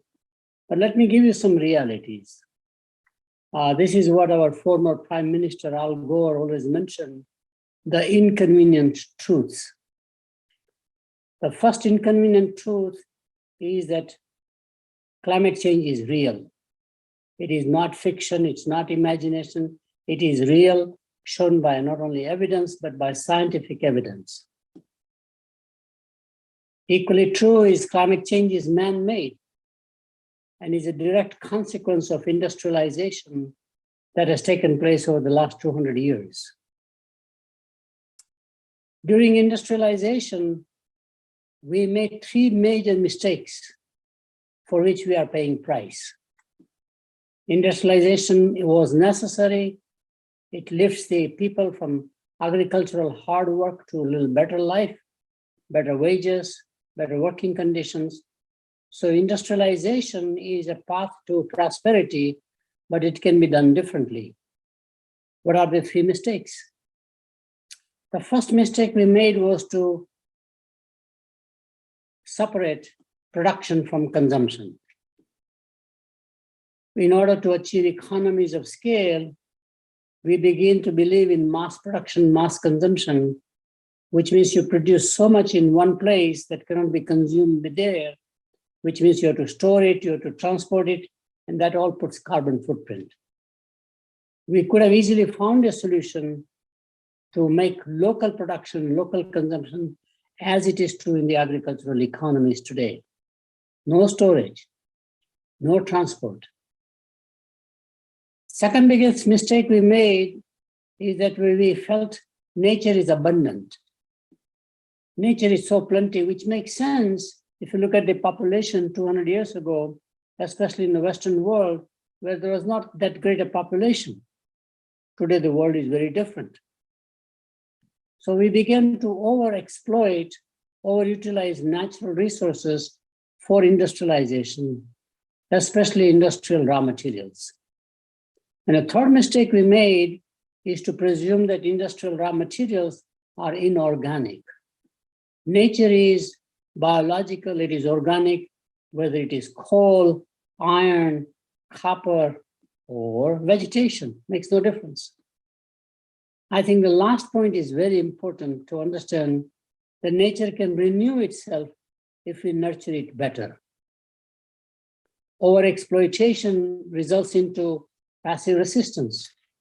We have seen that with all living human beings or animal beings or any form of life, where if you try to use or abuse, they have a passive resistance. Nature slows down rather than cooperate. It begins to non-cooperate. It's basically passive resistance by saying that I don't want to work with you. I think we can change all that pretty much. It's very possible to do. More importantly, where does the carbon footprint come from? I found fascinating that carbon footprint happens more at the point of consumption, not at the point of production where we focus right now. 70% or more carbon footprint happens from homes, automobiles, refrigerations, and nearby supermarkets. We have never calculated it properly because each one contributes so little, especially in the Western world. Homes are made all from man-made materials. They're basically prefabricated homes, and they're spewing out enormous carbon footprint in addition to refrigeration at home and refrigerations in the nearby retail stores and supermarkets. While this may not be a big problem in India so far, but as India modernizes, we'll see the same thing happening in Indian context. I think that's very important to understand that it is the point of consumption where we need to focus as much as point of production. Is this reversible? Is it something that is helpless? We cannot do anything? I don't believe that. I think even today, without any new innovation, without any new approaches, climate change is reversible or global warming is reversible. And what we have to do is to really increase our awareness and our mindfulness about how to do it. There are three key actors involved in reducing the climate, global warming and reducing the impact of climate change. First one is the producers themselves, those who make products and services. And there are three key issues that they can handle, which can be done even today, either with or without economic incentives. Back to the original proposition, we must learn to localize production. Now we know in agriculture, we are doing it, what's called farm to fork, farm to home, etc. Many restaurants are now actually growing things, buying things from the neighboring farmers rather than buy 2,000, 3,000 miles away because it is cheaper, or buy from foreign countries because they are less expensive. I think it's very important to have distributed production. Production made in small quantities in many, many locations. And today we have learned through Six Sigma, lean operations, Toyota approach in many ways, how to come out with mass customization on the one hand, but also personalization, but also making smaller quantities of production with the same economies of scale as we learn mass production technologies. Second one is to shift to renewable energy. I think it's very doable. In fact, we have seen this happen with electric cars. It seems like it's a permanent shift from the gasoline-based automobile which creates environmental problems, and of course, nature exploitation, fossil fuel, etc. But I think electric cars clearly is a good example, and similarly, electric trucks. I think we can make our homes built in the future such that they are primarily using more renewable energy or a combination of a regular energy, let's say natural gas, but at the same time, solar panels or whatever you do it. Third key area, which can be done even today, right now, is increase biodiversity. I studied biodiversity in agriculture maybe 40 years ago. In America, at one time, we had 2,500 species of corn, had a natural biodiversity. But for the sake of greater yield per acre and greater economies of scale, that is reduced down to about 20 species. The problem is that when you reduce the biodiversity, the immunization goes away. The immunity built into biodiversity goes away. So today, corn blight, which is one disease that can wipe out corn completely. This is the biggest danger of a mass disease that can arise for plants and vegetation, for animals and for humans, as we see with COVID-19 phenomenon right now. Pandemics are very likely to happen more if you reduce the biodiversity. So biodiversity is very, very important to focus on. That's the producers. What can consumers do? I think very simple formula, we as consumers have to become more and more mindful. We should be mindful about waste that we create. And I must tell you my personal anecdote. At our home, we are vegetarians. So our largest waste is all the fruits and vegetables that we eat and whatever is left behind. At one time, we used to put it in the garbage disposal, which goes into the sewage, which goes into the waste pipeline. But one time we really figured out that we can collect all that in a container and put it out in our backyard. In 24 hours or 48 hours, not a single piece is left. There are all kinds of animals, like squirrels, whatever they are. There are vegetables, there are bugs, etc. Nothing is left. What does that tell us? Nature is the best waste organizer and manager. What can we learn? African safari, if you watch those television programs or documentaries, when a kill is made by the lion or by somebody, next day, there's nothing left. Everything is useful in the nature. I think we need to learn that very clearly. And of course, the 3 R's of mindful consumption are reduce the consumption. We have societies who are over-consuming quite a lot, incredibly over-consuming. We can also recycle quite a lot, which can be possible. Not only just what I talked about vegetations and fruits, but also we can recycle durable goods, for example, recycle newspapers. We now have a mandatory requirement in my neighborhood where I have to have a separate container for recyclable items as opposed to non-recyclable items. So what goes into the landfill is very small. And of course, the last one is reuse. I'm very pleased with reuse because all young generation people are now buying used clothing as a fashion. There is an absolutely incredible mindset. I don't have to have new clothing just to be with my friends, just to impress everybody else. I think this is very key. Second area is that we as young people always know how to use social media. And we know the power of social media. What can we do as consumers ourselves to not only increase our education, but awareness of our social media networks, primarily talking about climate action? What can we do? Can we create our own groups of innovative teams? We can create ideas among ourselves. So I think climate action can be easily managed and promoted through social media. And the last thing is that we must have empathy for the planet and the people. Empathy dimension is very important. Some of us are very privileged not understanding what does it take to be a poor person or live in poverty, abject poverty, or how much planet is screaming for help at the same time. Empathy is a third dimension that I think consumers can manage. Third area, of course, is the role of government or public policy. And that's very simple. First one is that public policy has to increase awareness about the emerging problem. And the best way to increase awareness is through education, especially in primary schools.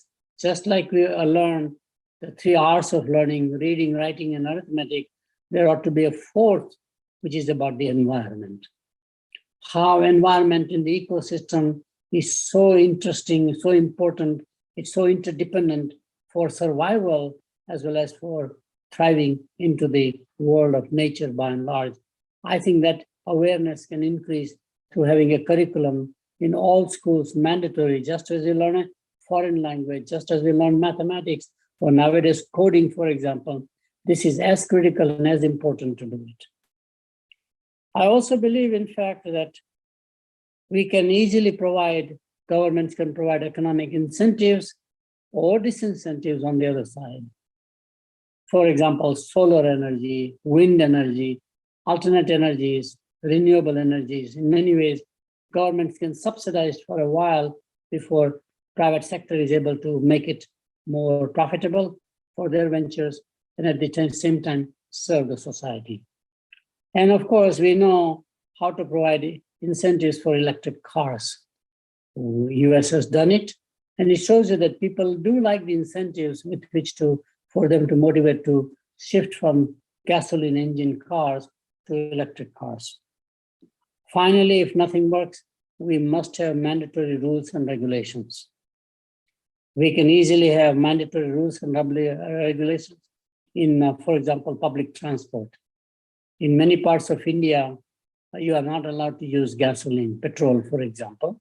You have to have natural liquid gas, for example, or electric or something else in terms of our two-wheelers, auto rickshaws, whatever we call them. Buses can be retrofitted or buy new buses supporting public transport, public buildings. Government is one of the largest enterprises, and they can put mandatory requirements on them as well as, in fact, on everybody else. So what I'm saying is that 3 key players or actors, producers, consumers, and the government or public policy can work to collaborate together to really get us out of this mess that is created by industrialization over the last 200 years, which is global warming. Let me stop here on this side and talk about something else. If you take a grain of wheat and make it into a loaf of bread, the value add is only 3 times. Commodity is about 1/3 the cost of the bread. If you take a rough diamond and polish it, a good diamond cutter increases the value, enhances the value by about 20 times, gets the brilliance out. But if you take a human being, mentor, nurture, educate, the value add is infinite. This is the youth power. 350 million young people in India. If we can properly motivate them right, make them action-oriented, not just activism-oriented. Think about the potential of how much innovation they can create, especially for the emerging market context, like India, for example, or Africa. We all have the same issues. And innovation that comes about can be commercialized or could be offered as a service by the government. So I'm very proud of India's youth. It is the future of the nation. And I have a personal story to tell you about unlocking the potential of other human beings. I'm a refugee from Burma. Before World War II, when Japan rolled over Burma on the way to conquer India, we became refugees. We come from a merchant community in India. My father had gone there to be a rice trader. We lost everything. And when we came back, we would have probably run a little family panwala business, a provision store. I'll be earning about 5,000 rupees, no education, let alone a high school education. And today I'm an academic scholar. It's almost unthinkable that a panwala person can actually become a scholar or an educator. And it's the best thing that I've ever done, because to me, my role as an educator is primarily to unlock the potential of others. How can we make ordinary people extraordinary should be the mission of life for all of us. And young people who are watching this particular, participating in this conference, I have simply one message. Think about giving back while you're getting the blessings from your parents, blessings from the environment, blessings from the school teachers, blessings from society in general, neighborhoods. They all give you something. It is equally important to think about how can I give back? And innovation is a great platform to come out with ideas. You will have more ideas than we can ever imagine at our age. You know the context better than we do. And those ideas can be very practical to say, what can we do to reduce global warming or bring about a slowness or eradication of climate change? So we have combination of planet, people, and prosperity all coming together. We don't have to make a trade-off. You can have prosperity and at the same time environmental protection and environmental nurturing that can happen. Let's learn how to nurture nature. Ultimately, that is your biggest partner rather than exploit the nature. Thank you very much. I hope you have enjoyed my presentation.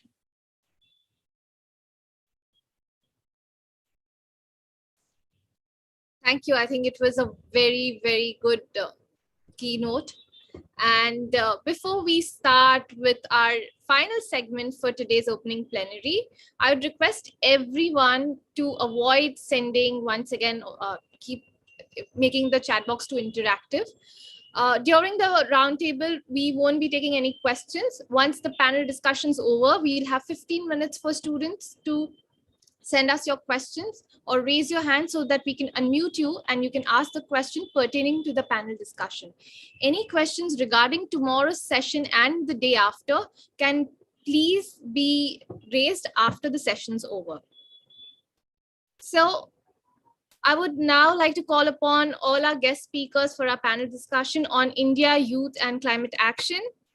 Joining us today, we have Shri B.R. Maheshwara Chaitanya, who's the chairperson of Amrita University, Mr. Abhilash Mishra, CEO and Board of Director EdTech at NSC Academy, Dr. Shakila Shamsu, OSD New Education Policy, NEP, Dr. Biswajit Saha, Director CBSE, Central Board of Secondary Education, and Ms. Gayatri Chauhan, Founder and President, India MUN. Thank you, Kaizen. A very warm welcome to all the dignitaries. Thank you for joining us for this very special panel discussion. And we have a very engaged and young audience listening to us today. So all the more it becomes special and interactive. So we are still waiting for Mr. Saha to join. So I'll just request, Kaizen, would you like to check if he's joining? If not, then we can probably start. Sure, I think let's commence the session and whenever Sir joins, we can take it up with him. All right, sure. Okay, a very warm welcome once again to all of you. Thank you for accepting to be on this panel discussion, which is going to define the role of India's youth in fighting climate, because that is one of the most pressing problems that the global fraternity is facing right now. And recently in COP26, I'm sure that most of you know that the leaders from all over the world and the governments had assembled to look at solutions and what kind of interventions can be made at the governmental level, at the business level, and at the policy level that can, help us fight this climate change in a, unified manner. So India Model United Nations is a humble initiative to unite the youth of the world's largest democracy, that is India. So we are trying to unite the youth constituency that we have, which is our biggest power. I should say that this is the biggest power for the country. So I want to congratulate all the young people listening to us today once again for joining us and showing their commitment for this very important cause. So this is very important mission for India MUN to not only just unite them, but also to empower them and nurture them to think in terms of solutions. So that is what I would like to start off with, as a question to the respected panelists here. So when we talk about India, the first thing that comes to our mind is an emerging economy, which is having a lot of developmental issues, which is having a huge target in terms of meeting the developmental goals. So how do we as a country cope up with the sustainability imperative and the climate change problem, which is also another problem that is going to impact the developing economy the most? So that is the paradox here, that here we are expected to develop, but at the same time, this is a problem which is going to impact us the most. So how do we cope up with the two at a time? So I would like to request Mr. Maheshwara to share his thoughts on the topic, and then I'll move to Ms. Shakila.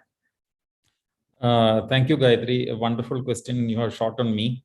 So the first thing is, I strongly believe that India has a huge potential. The reason is we see that in almost all the technological sectors, if you take multinational companies across the globe, we see that most of the Indians are on the top. So that says that the future generation is so ambitious, and we can definitely hope the future generation will do something much better than the current generation. If we mold their character in a way in which they can think about this kind of crisis that might happen. And now that the past 1 or 2 years, even the students have certainly experienced a struggle in terms of learning and teaching process. Our teachers are struggling, the students are struggling. So now they have an open mind. It is very easy for us if we are able to create a kind of awareness through some experiential learning, through some projects, through some competitions, where we can certainly talk to them, communicate. I mean, when I say talk, we can certainly communicate to them about the consequences of climate change. So when we say that it's a challenge for a developing economy, on the other side, I see that there's a huge potential, because students have an open mind. Students are ready to accept these facts, since they have already gone through this experience in the past 2 years. So when you look at the positive side, I feel that we have to more focus on the youth, especially from my own interaction with tens and thousands of students across the country. I feel that our younger generation is very open, and provided if you are able to give them a problem, they can come up with wonderful solutions. And that is not only in terms of technology, but also in terms of sustainability. You take water conservation, you take waste management, you take anything that is hitting the life. The students will be able to play a very good role, and that is what I feel that platforms like this, initiatives like this, we have to focus more on the younger generation, creating more and more awareness through experiential learning and competitions, where the students will have to start thinking of their future. So that is my take on that. Thank you, Gayatri. Very well said. Ms. Shakila, would you like to share your thoughts on this? Yeah.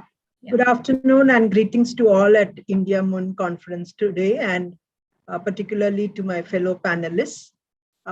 It's a tricky question that, Gayatri, you have posed, but I share the optimism of Professor Maheshwara in terms of trying to say that the potential of developmental challenges and the role of the youth is not to be seen as more of a challenge, but that it is a doable and an achievable goal kind of thing. So I share it from the point of view of also trying to put into perspective the new National Education Policy 2020, which has taken on board the fact that, and while I share the concern said by the keynote speaker that when we're talking about environmental education, it should not really overlook the issues of climate change, mitigation and adaptation and things of that kind. But the fact that the National Education Policy has talked in terms of, putting itself for the sustainable development goals and looking at climate change, and the fact that one of the targets of climate change itself is to use the vehicle of education to bring about the attitudinal change in our students. So almost echoing the thoughts of Professor Maheshwara, experiential learning through activity-based projects. And I would also like to bring this point that I think the youth should be made to understand the difference between being action-oriented and activism. So it's very easy to really raise placards as a kind of a tokenism rather than actually carrying out changes in our own personal behavior and in our societal behavior. If that has to happen, then the only vehicle by which we can achieve that is through education. And therefore, I can see that we have CBSE having joined us. And the fact that the NEP 2020 has talked in terms of the experiential learning, of project-based activities, of looking at sustainable development and sustainable societies, sharing of resources, and keeping the overall sustainable, the SDG, the three pillars of the people, the planet, and the partnerships coming together to achieve it. That kind of proactivity has to be brought within our classrooms and off the classrooms. So when we have said flexible learning for that matter, and we have said that curricula would embrace all aspects of living, we would like to see children going out into communities and bringing about that kind of advocacy and using them. Once they are the champions, then it is not a question, they take it on. You see, long before when we had the literacy campaign, the mass program for functional literacy, one student, teach one child. Each child or each student thought it his or her responsibility to educate someone. In the same way, if we, through our education system, actually involve the students in a very activity-based program where they take ownership of bringing about attitudinal changes such as sustainable living and climate change and mitigation, protecting the environment, and as we said, solid waste management, energy conservation, all these things, actually, if you tell them these are the things to be done and give them activities to translate it into the community, I'm sure that will make a huge difference. So I see education, and I see both school education and higher education and all areas where faculty themselves need to be convinced. Faculty needs to be the role models.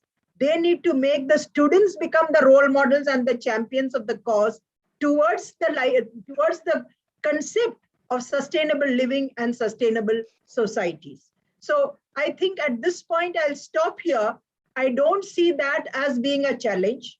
I see that as being a potential vehicle and a potent tool for bringing about transformation and bringing about a sustainable living through the education system.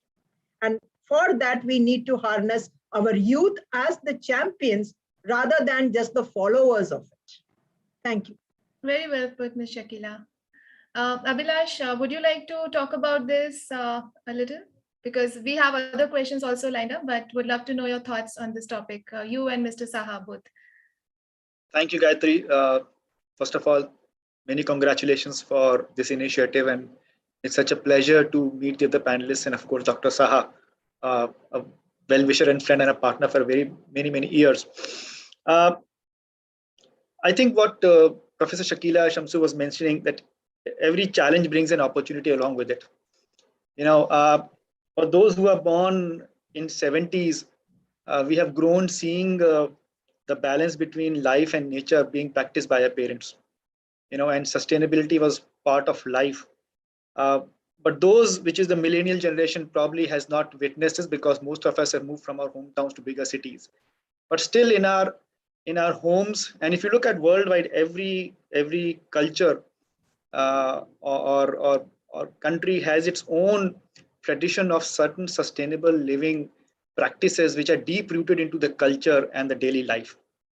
It is a change that we have witnessed in last 20-30 years, and probably there are a few reasons for it. Number one, we have moved from our hometowns to cities. We have more become consumers than producers. We've certainly lost the touch with balancing, not only consuming but also giving back to nature. Thirdly, the education itself, more often than not, and Dr. Saha, of course, is an expert in education himself, is that most of the education that we got from our practices and cultural folklore at home over a period of time lost to the curriculum that was practiced in schools. And I think that is something which I personally feel very close to. If in our families, at homes, in our communities, if we bring back some of the deep-rooted cultural practices which are part of our living for many, many years, and just start practicing them and at least letting the next generation know what those are, I think that will go a long way. And the best part is that I feel the young generation is very, very open-minded. Of course, I'll be very frank, for us, getting out of college was to get a job first, and that was a primary motive and intention. And we grew up in 70s and in 90s, we got our jobs, especially in our generation. But the younger, generation today is looking at a balanced approach. They're not just seeking careers, they are seeking fulfillment. They are looking at impact. They're looking at how do I build the community. And the best thing is that technology, social media, everything has brought these voices together. And look at this conversation today. It's because of social media and digital economy today that we are all able to get together and voice this, concern, and also think what are the solutions. So I think the technology, the digital age, the social media, the young generation, I think globally we have the largest demographic dividend, the largest population, which is the earning stage of life between 16 and 60. Our dependency ratio is still very lower. I think this is the time when a population like us, a large thriving global economy and a democracy, our cultural sets combined with our new openness in education, the willingness of the new generation, and of course, the value system that we have, which is ingrained in our life. I think there are many opportunities for us to deeply impact the SDG goals, not only for us, but for the global economy as such.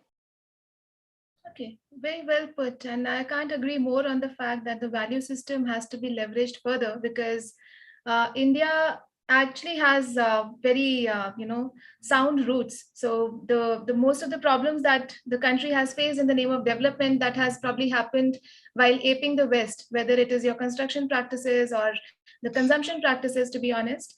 So here the role models have to shift somewhere, and we have to come to the consensus on the fact that we have to develop our own script of development. So we can't just be having the established way of development, because that would probably consume several more earths in order to do that.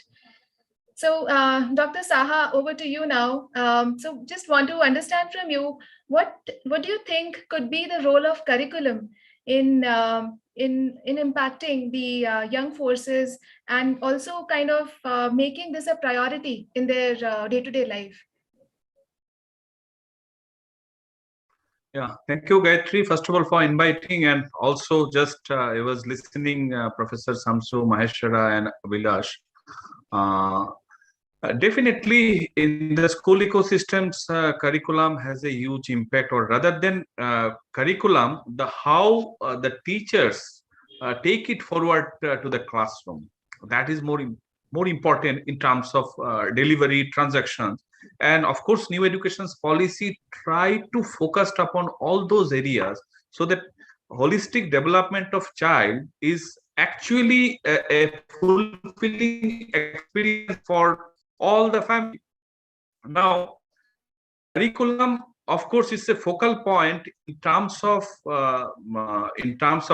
transactions, in terms of whatever other methodologies we are going to adapt, whether it is experiential based or technology integrations. Altogether, I think curriculum is going to impact a lot.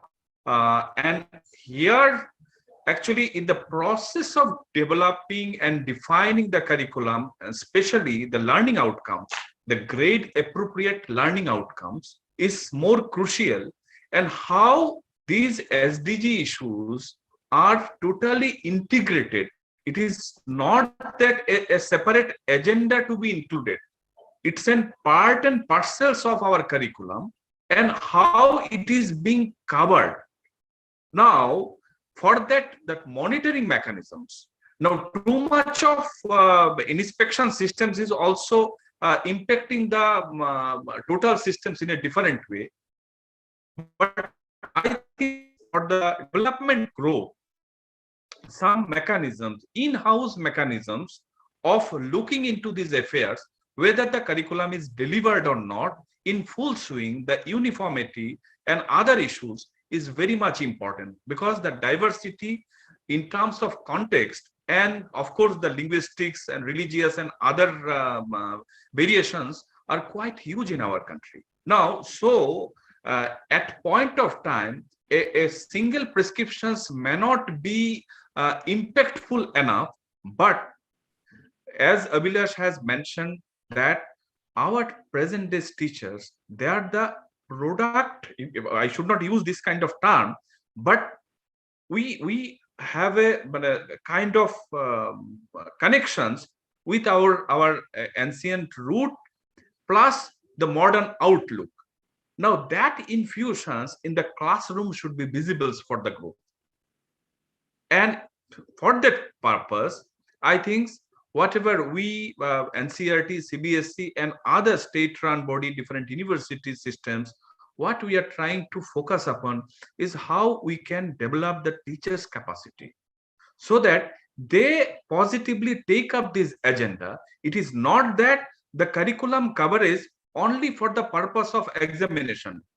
For CBSE or any other state board, it is always matters how we are going to conduct the examinations. But more than that, how the components are covered in the classroom in a activities fashions or experiential fashions, or even for that matter, as Professor Samsu is very much involved into the backless days ideas. So they are, I think, what joyfully this component can be covered.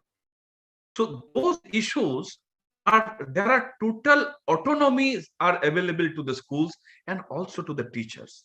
Now that coordinations, collaborations and coexistence, these issues need to be highlighted more often so that people are aware of to take this agenda forward, not just as a single course or not as a single thread, but it is a total community awareness, so that all together we are working on a same SDG agenda, no matter the way should be different as the diversity is there. So let me pause here.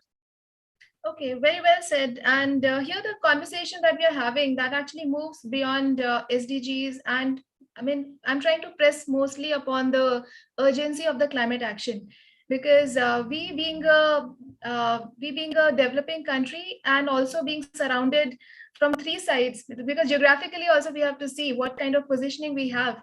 And climate crisis is pretty much real. We have just before you all joined us, we had delegates from United Nations who were talking about how this is such a real problem and how this has to be addressed with utmost urgency. So now, see, sustainable development goals is one part of the story, while urgency on climate action is a totally different ballgame, and where the forces have to be aligned and there have to be very clear set deliverables and goals that have to be put across.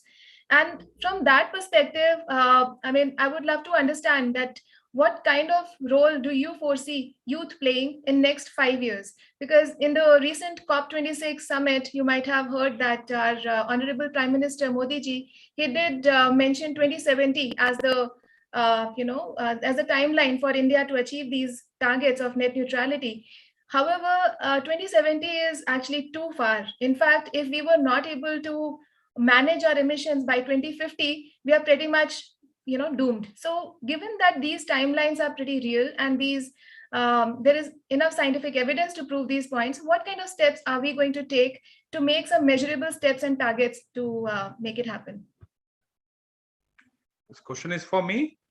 I would request any of you can take it, but would love to Okay, hear the so- views so- from everyone. Yeah. Okay, just let me take 1 or 2 minutes.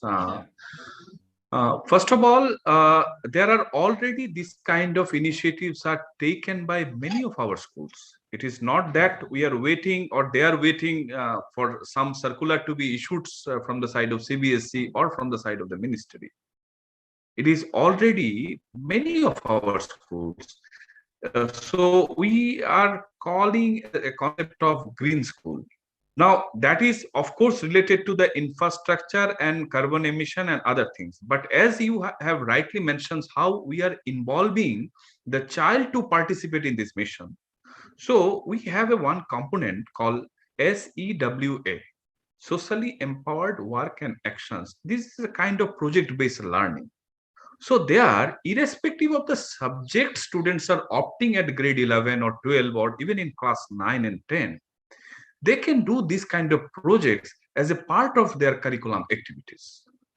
Now we are now promoting this kind of, for whether it is carbon footprint or climate change or biodiversity. So many, it is not limited, but more often these topics are well thought of by the schools, and we also try to promote so that the young brigades are literally aware of what is happening and what is going to happen if they are not taking appropriate actions, whether in their school, household, or neighborhood.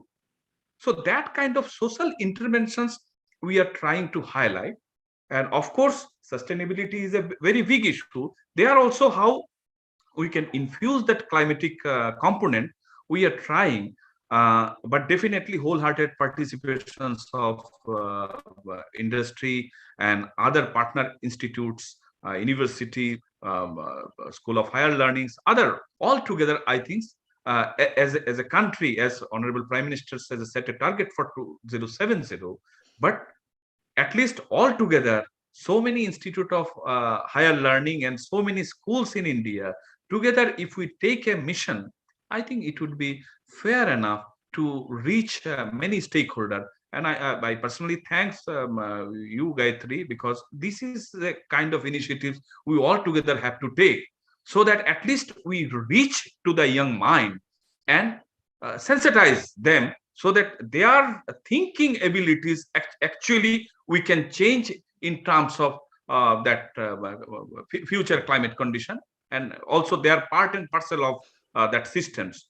That much we can do at this point of time. Thank you.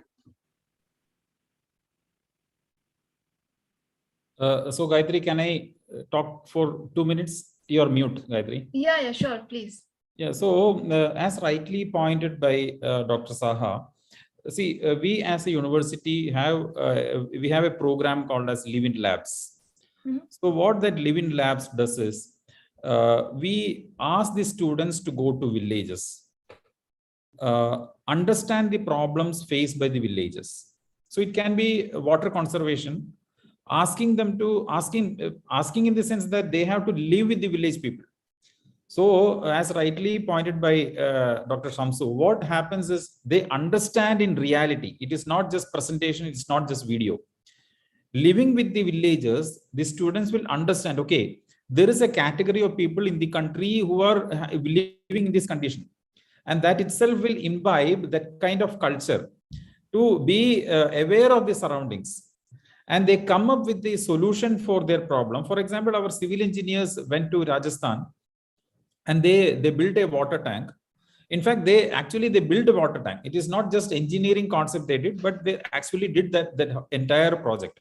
That's amazing. Now what has to happen when we promote these kind of activities? My suggestion to the Central Board of Secondary Education is that how far can we support the students by giving them some credits? See, what I have personally seen is if you take 100 students, maybe 15 to 20 students will be really interested in this.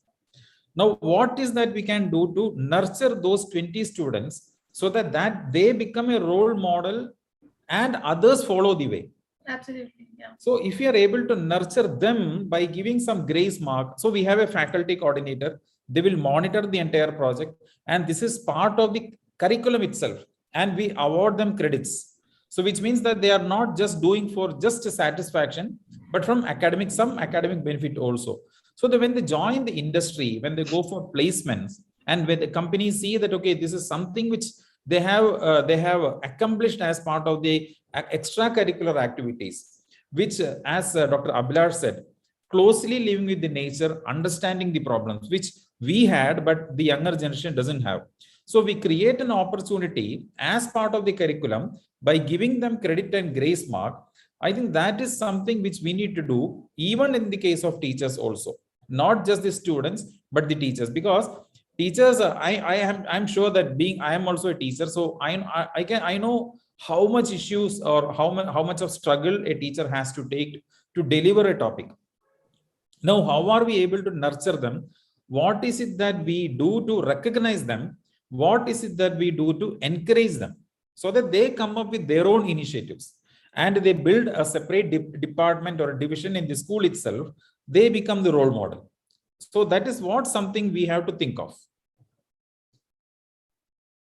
Very well said. Gayatri, can I join in now, or Yes, is Abhilash wanting to speak before me? I am not too sure. Please go ahead. Yeah. Please go ahead, ma'am. I think, Gayatri, you have really posed a very challenging question, because while the Honorable Prime Minister has said 2070, we are actually glaring at a crisis which seems to be much closer than that, and therefore a more coordinated approach is necessary. Now, you are very clear that you need to have very clear monitorable targets. Now, there are 3 stages for anything in changes of attitude that happens. One is the awareness, then is the advocacy that happens for mass campaigning of that, and finally the action to reach those targets. But to do this, you need to really list out under each head, whether it is energy conservation, waste management, reducing the carbon print, any item that you have, water conservation, all these areas, whatever comes which creates damage to the climate, and what can be done to mitigate it, that situation, you need to list it out in specific monitorable manner. You see, people do not understand. Let me be very clear. We are a very elite crowd sitting here, and you want it to percolate down to the common person.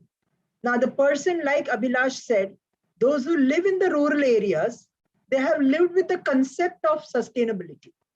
Those who live in the urban areas, they live with the concept of selfishness and consumerism. That is the unfortunate part of it. So the more urbanized we get, the more the crisis seems to widen. And our generation, which believes that apples come from Big Basket or from Reliance Fresh, do not understand the labor that a person puts it to get out a nice apple, which is not having pesticides and fertilizers and so many other things. Yeah. So this thing requires, firstly, in the policy and in the planning at all levels. So I was very, very happy as a common person. I get a message from a bank where I hold an account that I can have a green deposit. So I convert my FD into a green deposit. So this is, now it might appear very, very banal when I'm giving you this example, but moving towards electric cars, going for paperless offices, these are all small steps. Using a brown paper bag, all these are small steps that we need to ingrain within us. And believe it or not, people do not understand what it means to use plastic and what it means to use paper.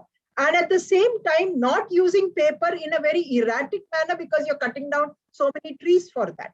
So when you say we are staring at a looming crisis, we need to actually educate that, bring about that awareness, percolate it down through the education system, through our industries, through our corporate sector, actually make it that in everyday life we start doing it at our homes, switch off lights and fans and any electrical gadgets which are not necessary.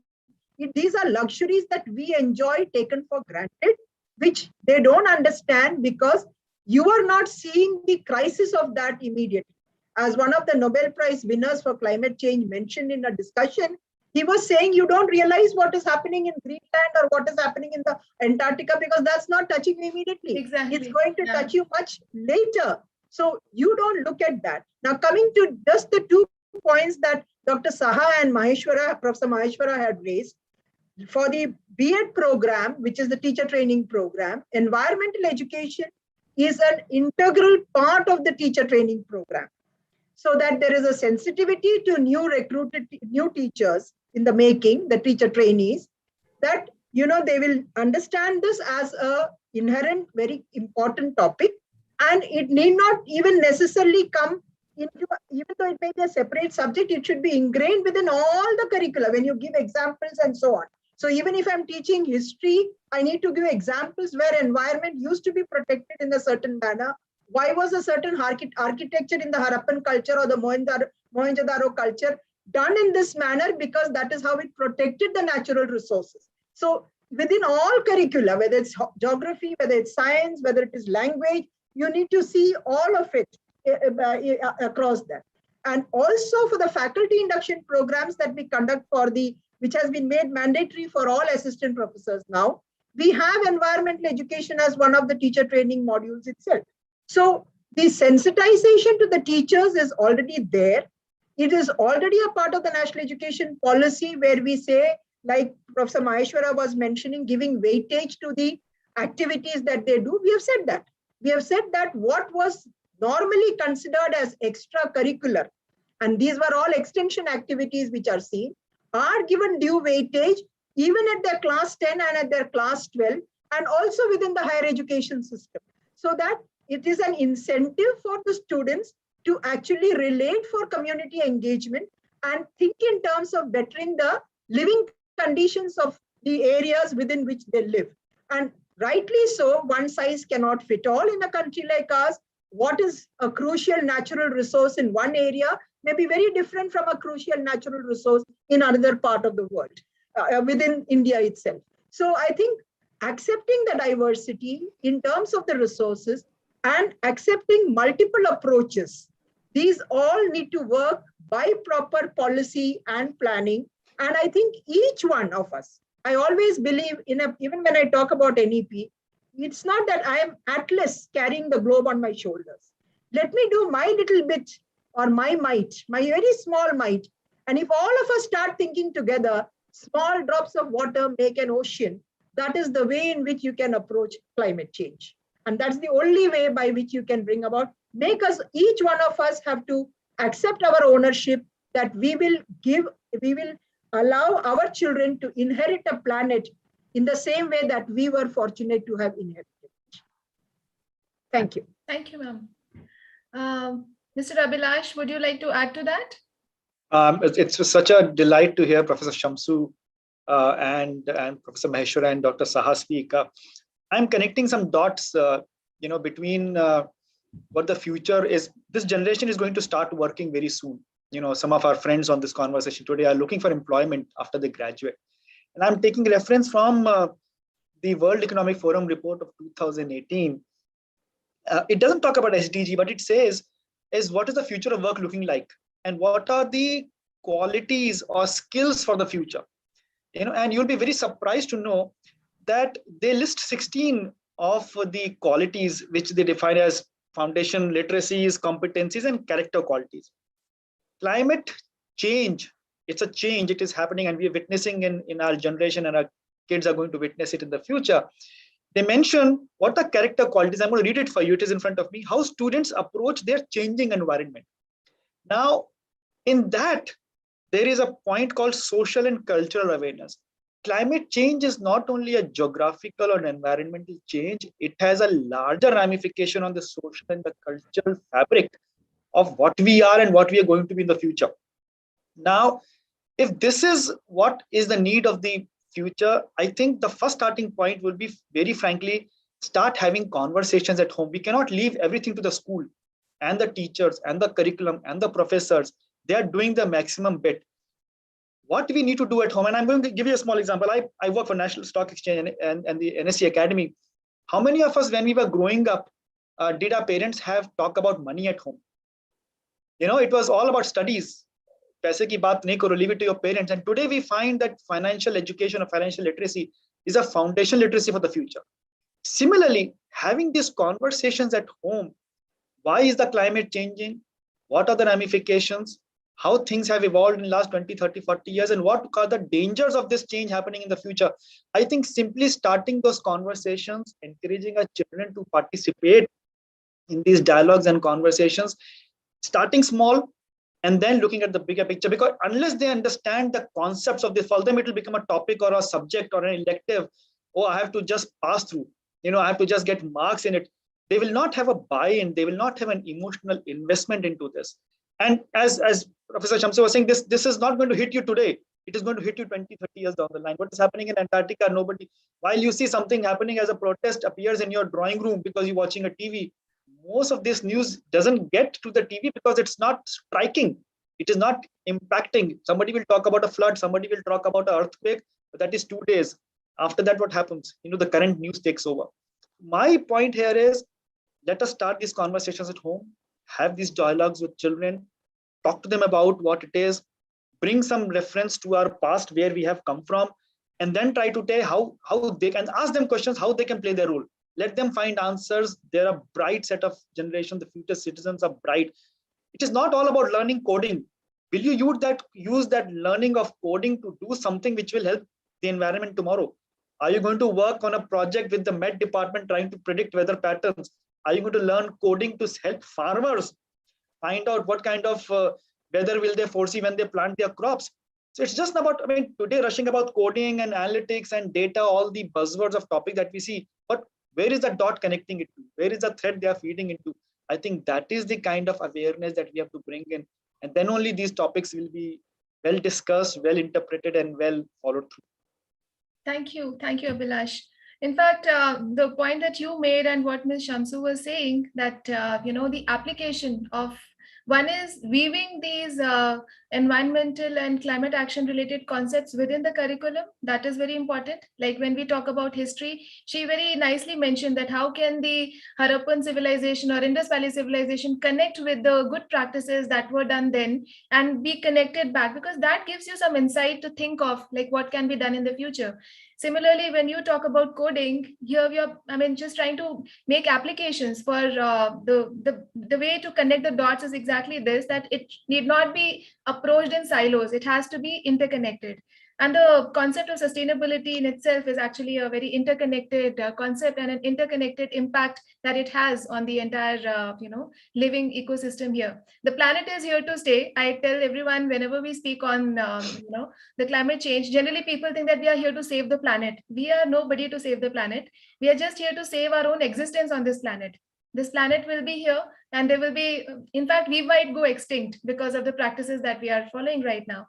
And this is high time that our next generation comes forward and we as the responsible citizens, and this is such a beautiful forum right now, you are all having such massive experience and such important roles to perform in nurturing this ecosystem that we are trying to create through India MUN, that an ecosystem which is focused on innovation. So we have spoken about two topics here primarily in the broad sense. One is about what kind of changes can be adapted in the lifestyle.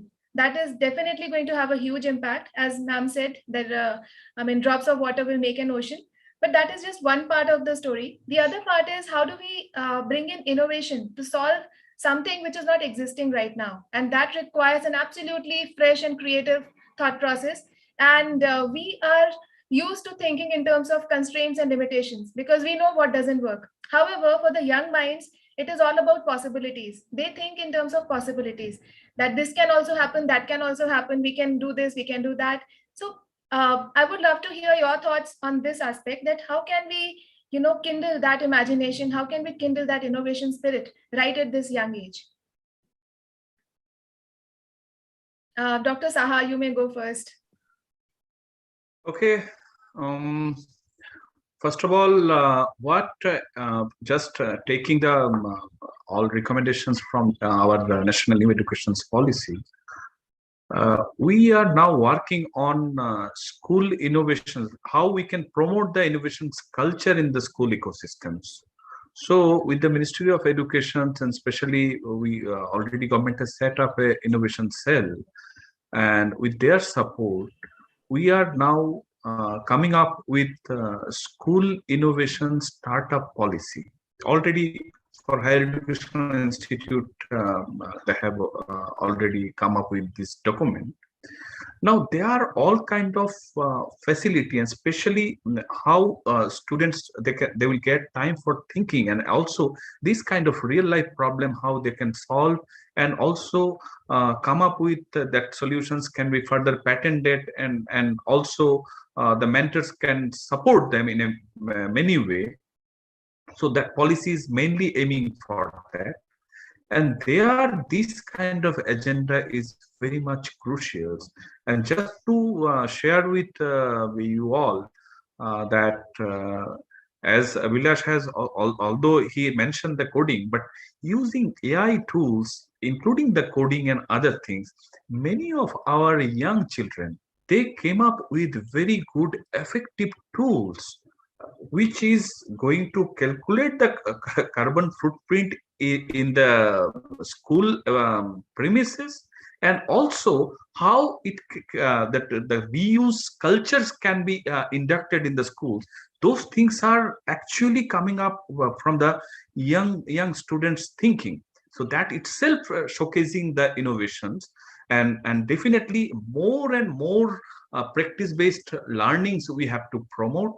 And for that matter, of course, new education policy is primarily trying to embed all these things together so that there is no concept of co-curricular, extracurricular, or curricular. Everything's are under the ambit of curricular. So that gives the students and teaching fraternity a liberty. Yes, you think in the dimension, and of course, as Professor Maheshwara has mentioned, that credit can be awarded or not. Yes, it can be carried out, and I think just we are waiting for the first directives through the NCF, and which in turn is going to give a kind of another roadmap of implementations plan, and through that, I strongly believe the culture of circular economy coincided with the climate change issues, that reusable culture, I think more and more would be focused in the school and educational atmosphere. And that itself will narrate the culture of innovations. And as Abhilash has rightly mentioned, now that every household must think in that dimension. And number two is through this forum, also I appeal to the educational institutes. Yes, can we think of every individual institute as a part of social contributions? Can they come up with a climate change strategy for next 5 years? And they can involve the parents, they can involve the teachers, they can also equally involve the students and community. I think that itself will set our agenda forward. Thank you. Very well said, Dr. Saha. I think that sounds like a very interesting idea. And I think that's a great takeaway also from this panel. And another thing that you just mentioned, that school innovation startup policy, that is that I'm not sure whether too many schools are aware of that, but this is really very interesting. And we would love to take this thought to almost every nook and corner and ensure that we are going to announce it. It is still under final stage. So it would be 2022's first announcement from CBSE and Ministry of Education. That's very heartening to know. So I'll be passing on the same question to the other panel members. Dr. Maheshwara, you can go next. Yeah, I think I'll just combine what Dr. Saha said. Basically, when we conducted a programming competition, not programming competition, it was an Olympiad way back in 2019. The students from one of the schools in Cochin, they came up with a solution using AI. As Dr. Saha rightly mentioned, see, the younger generation has a huge potential. That is the first thing. Second thing is, if we are able to open up opportunities to them by throwing them a problem in front of them, you tell that, okay, so this project came up with the experience of Kerala floods. Kerala was devastated with floods in 2018 as well as 19. So there was a huge impact across the coastal areas as well as the hilly areas. So the students came up with this solution to predict. It was a kind of a disaster warning system where they developed with the help of AI. So when you say that, okay, there's a startup kind of thing coming up with the CBSE schools, why don't we find some sort of seed funding controlled by the school, so that their idea, whatever problem they are trying to solve, let us make it as an action. As rightly pointed by Dr. Shamsu, what we have to do is we need to create opportunities so that whatever ideas are there in their mind, there has to be a platform where they can implement it, actionable items. So that is very, very critical. So it has to start from the school. It has to start from the classroom. And what is it that we can do to nurture those teachers who promote this? So if you are able to combine all these, putting all this together, I think we can definitely achieve at least some percent, or to a very great extent, it is achievable. So this is one thing which I wanted to emphasize on. In fact, I wanted to talk about even the startup, which Dr. Saha has already told at the school level, because there are a lot of young entrepreneurs who want to come up with different type of solutions. I had a conversation with one of the boys from Kerala itself. So he was talking about a mobile app that will help the people in the colony, in his own colony, to have a mechanism where somebody will collect the waste from their house. So he was thinking from the same model of that food delivery. If there are people to deliver food, why can't we have people to take the waste collect waste from different flats and residential apartments and sort it at a place? So that is a very good idea. So how are we able to nurture those kind of kids at the school level and class level? That is what we need to have some platforms, of course, supported by CBSE or higher educational institutions or the schools themselves. So that is what I'm saying. We have the huge potential, but we are not tapping that potential. So I think that has to be part of that holistic education as envisaged by NEP 2020. Thank you, Gayatri. Thank you, Professor Maheshwara. Ms. Shamsu, would you like to add to that? Yeah, in fact, I have a very different take. And I think, you see, the schooling system, we have changed from thinking of rote learning to inquiry-based learning. And therefore, we are turning it on the head, where we are promoting the spirit of inquiry and scientific temper and things like that. What has happened is moving from a structure to a flexible approach is the first thing that is necessary for children's spirit of inquiry and therefore innovation coming about. So in the national education policy, which is to last for at least till 2040 or maybe even 2050, given the previous 3 decades of the earlier policy, if the current education structure and the system of educating does not encourage innovation in thinking, because you force them to memorize something and regurgitate that in an exam paper, and then come out with flying numbers of 99.9 and 99.8, you have missed the game altogether. And that is where you need to change it right from the scratch. So it is good to have an Atal Innovation Mission. It is good to have Atal Tinkering Labs. It is good to have Griha norms. It is good to have startup policies, all that said and fine. But if you do not look at the teaching learning process itself being turned on its head, where at home, parents don't tell them to run to coaching and merely buy hard things and get marks. If you don't run away from that rat race, and you don't allow your children to start thinking and don't encourage them to question, where is the spirit of innovation?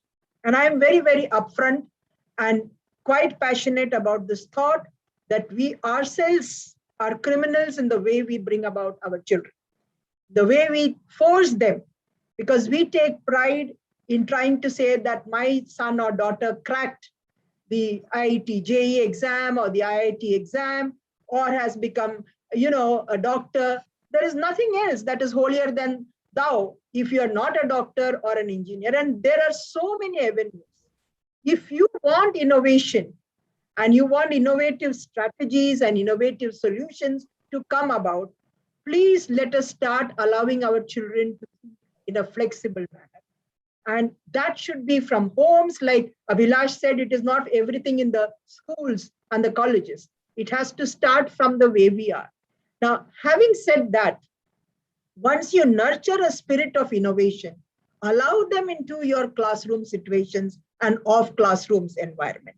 So when you allow for, even if CBSE announces in 2022 a startup policy, unless the teacher intrinsically believes that if there are 30 students in my class, these 30 students, some being slow learners, some being average, some being performers, will have different solutions. And again, the factor of disability and gender, I would like that to be highlighted very, very clearly. You cannot think, because when you have any crisis of any kind of a crisis like climate change, those who are poor, the divide gets much further down. The marginalized get further down. That includes girls, that includes those with disabilities. Therefore, when we think of innovations, we need to really think in terms of having a very inclusive approach right in the way we look at solutions. So inclusion, innovation, allowing for flexible thinking, encouraging the spirit of inquiry, also accepting that to be different is something that is normal, is to be seen in trying to bring about a spirit of innovation. So we had as a particular scheme that I used to be associated, a design innovation center scheme about to bring about design thinking. So design thinking is to bring about something which are innovative, which are sustainable, products, so that you don't really do a lot of construction which causes more harm. This kind of holistic thinking needs to be ingrained, and it needs to start from each one of us, moving away from the race of rote learning and marks. I think unless we change that, this would remain like an esoteric target. It will never get embedded within our day-to-day thinking. And I am sorry, I have turned the discussion from climate change, but unless you change your attitude to the way you approach an issue, and not think of it as having constructed, structured box solutions, you will not be able to find out solutions for climate change. So you need to make children be provoked to think out of the box, which means they should not be encouraged to do rote learning and go in for memorization. Great. That's a very valid point that you have made. And the discussion is not just limited to rote learning per se. It is about making them or creating an ecosystem for them to think out of the box. It is more around that. And I think design thinking, you mentioned it very rightly. We need to think in terms of, so design thinking is one way, but we have to think more in terms of what will be, because design thinking is quite an old concept in the current day and age. So while it can be adapted, we also have to look at the kind of distractions the students have, the kind of digital, disruption that has happened in last 2-3 years, especially post-COVID, when the entire education has now shifted digitally.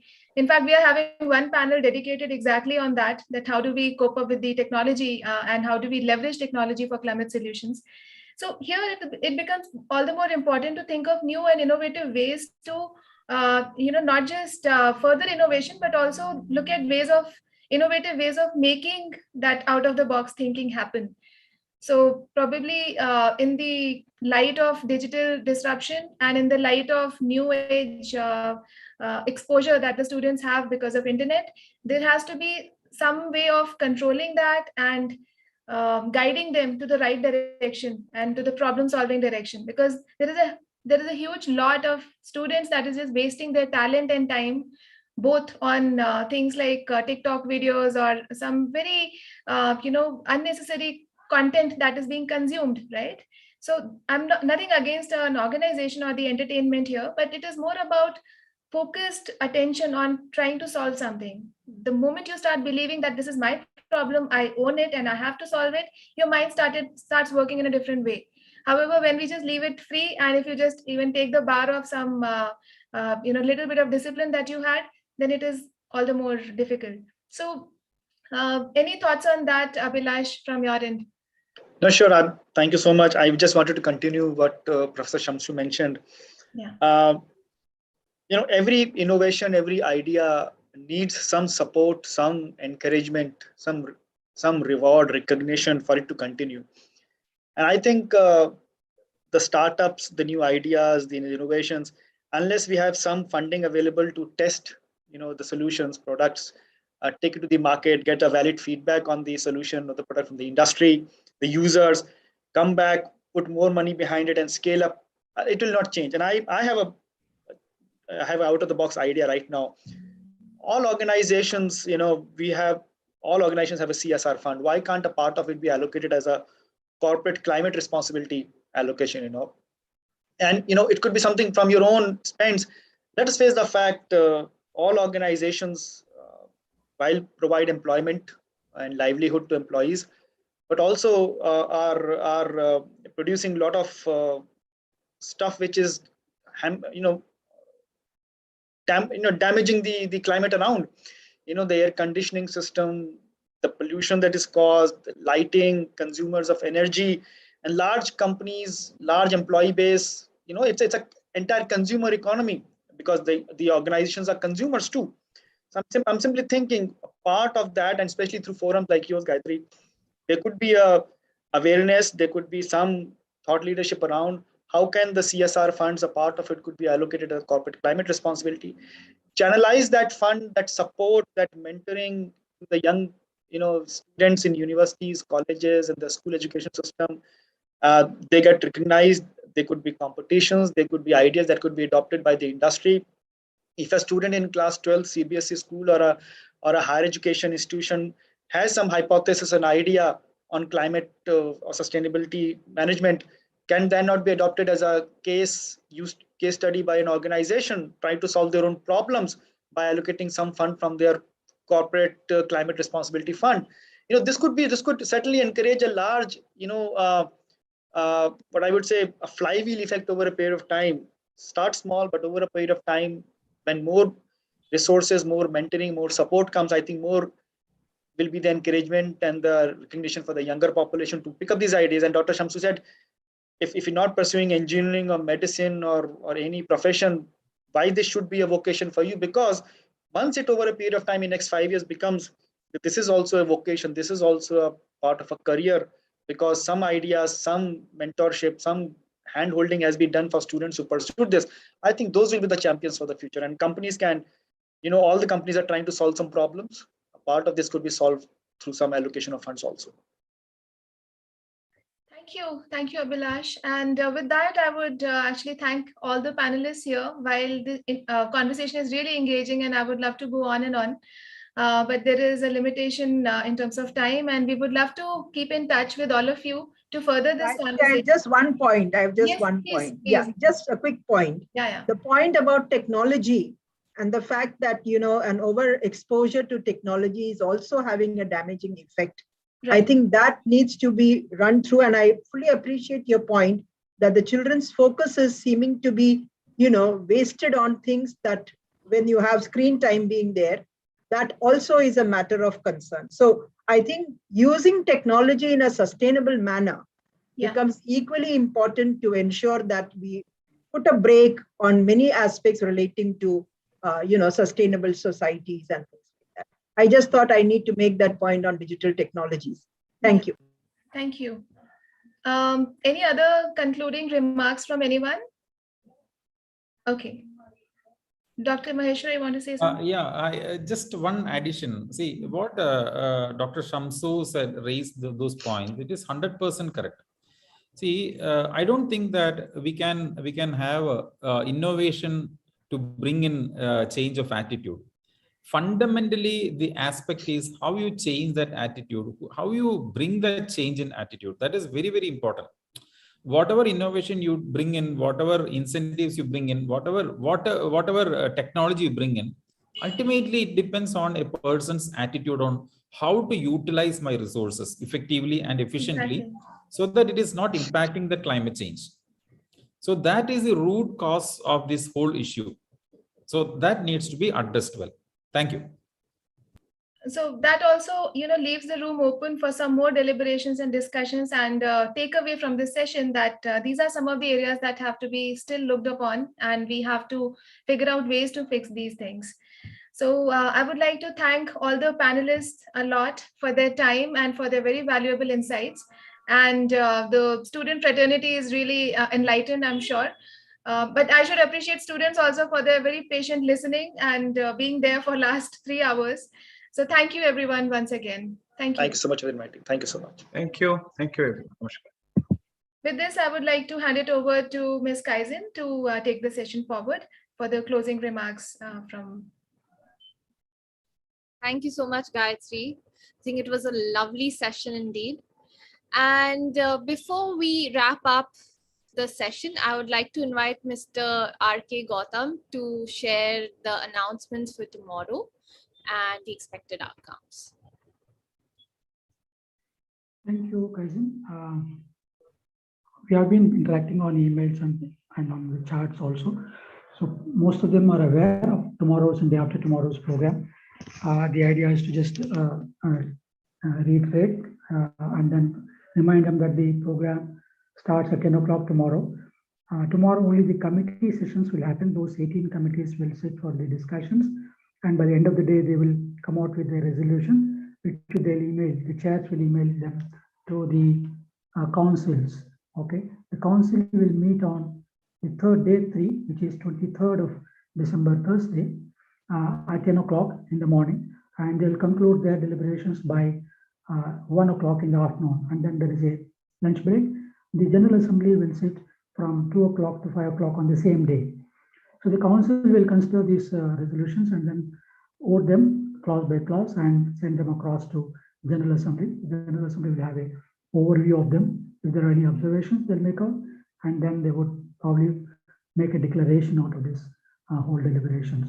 So we have another final orientation session at 6 o'clock today, 6 to 7. So if there are any few who are left out or could not attend the earlier 2 sessions, they can join in today. I have left the joining link in the chart earlier. And again, I'll put it before we close. And we can once again go through the proceedings.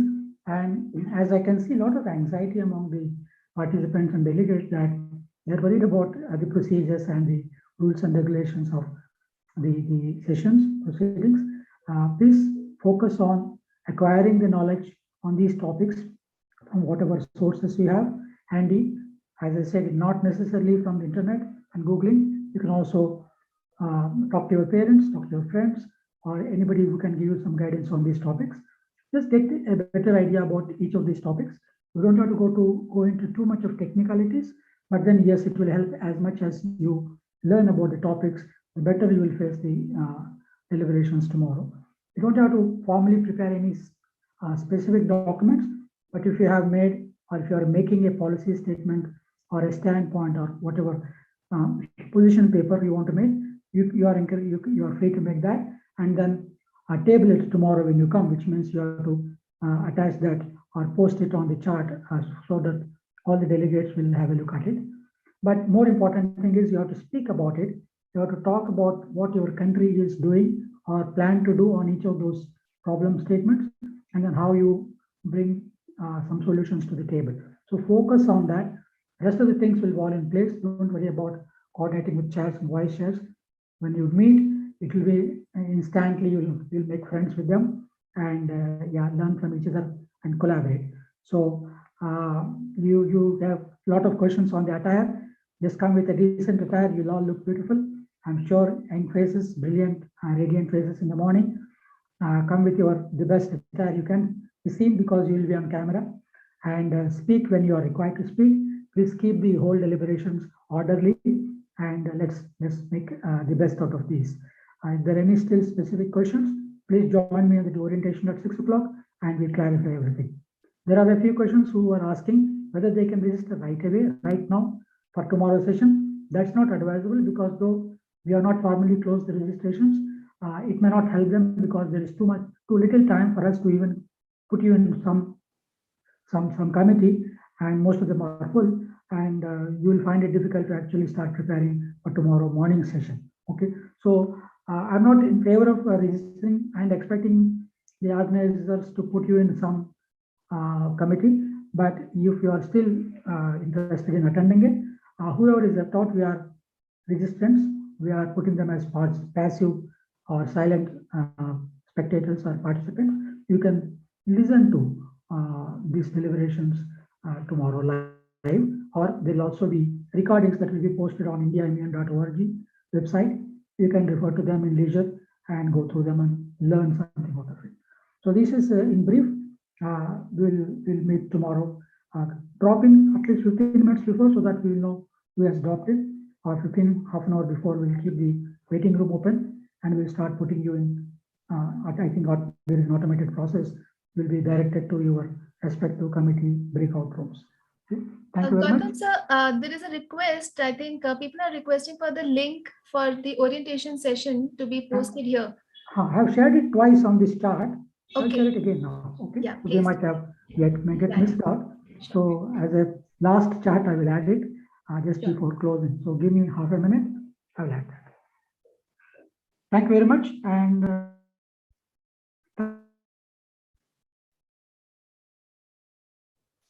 Thank you so much, sir. I think we've wrapped up the plenary today. I would like to thank everyone who's joined us from the student fraternity to the educationists, of course, to all the dignitaries who have graced our opening plenary and have shared their valuable messages with us, our partners, Ashoka University, Amrita University, ISRO, IIT Kanpur, and of course, CBSE board.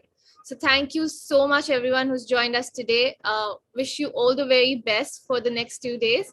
We look forward to having a very engaging and a very interactive session with all of you. Thank you so much. And of course, our founding partners. Thank you to Gaia and Bazonaut, of course. Gayatri, would you like to add something? I'm just waiting for Gautam sir to paste the link. Just give me half a minute. I'm just So I just wanted to request you, Kaizen, to hold on before you close the session. Sure. Thank you to all the students for their patient listening. It was really a fun interacting and speaking with you all. Thank you. And thank you, Kaizen. That was a very well anchored and moderated session. Thank you so much. Thank you so much for giving me the opportunity.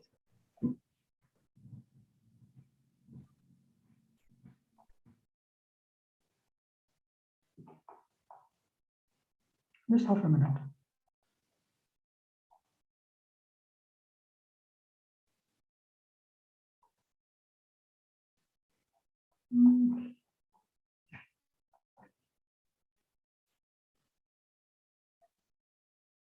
Yeah, got it.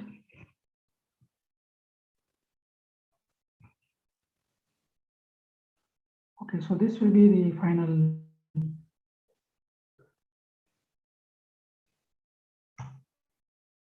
This will be the final chart. You please click on the link and join at 6 o'clock today, another 1 hour. Thank you so much, Kaizen. You can now close.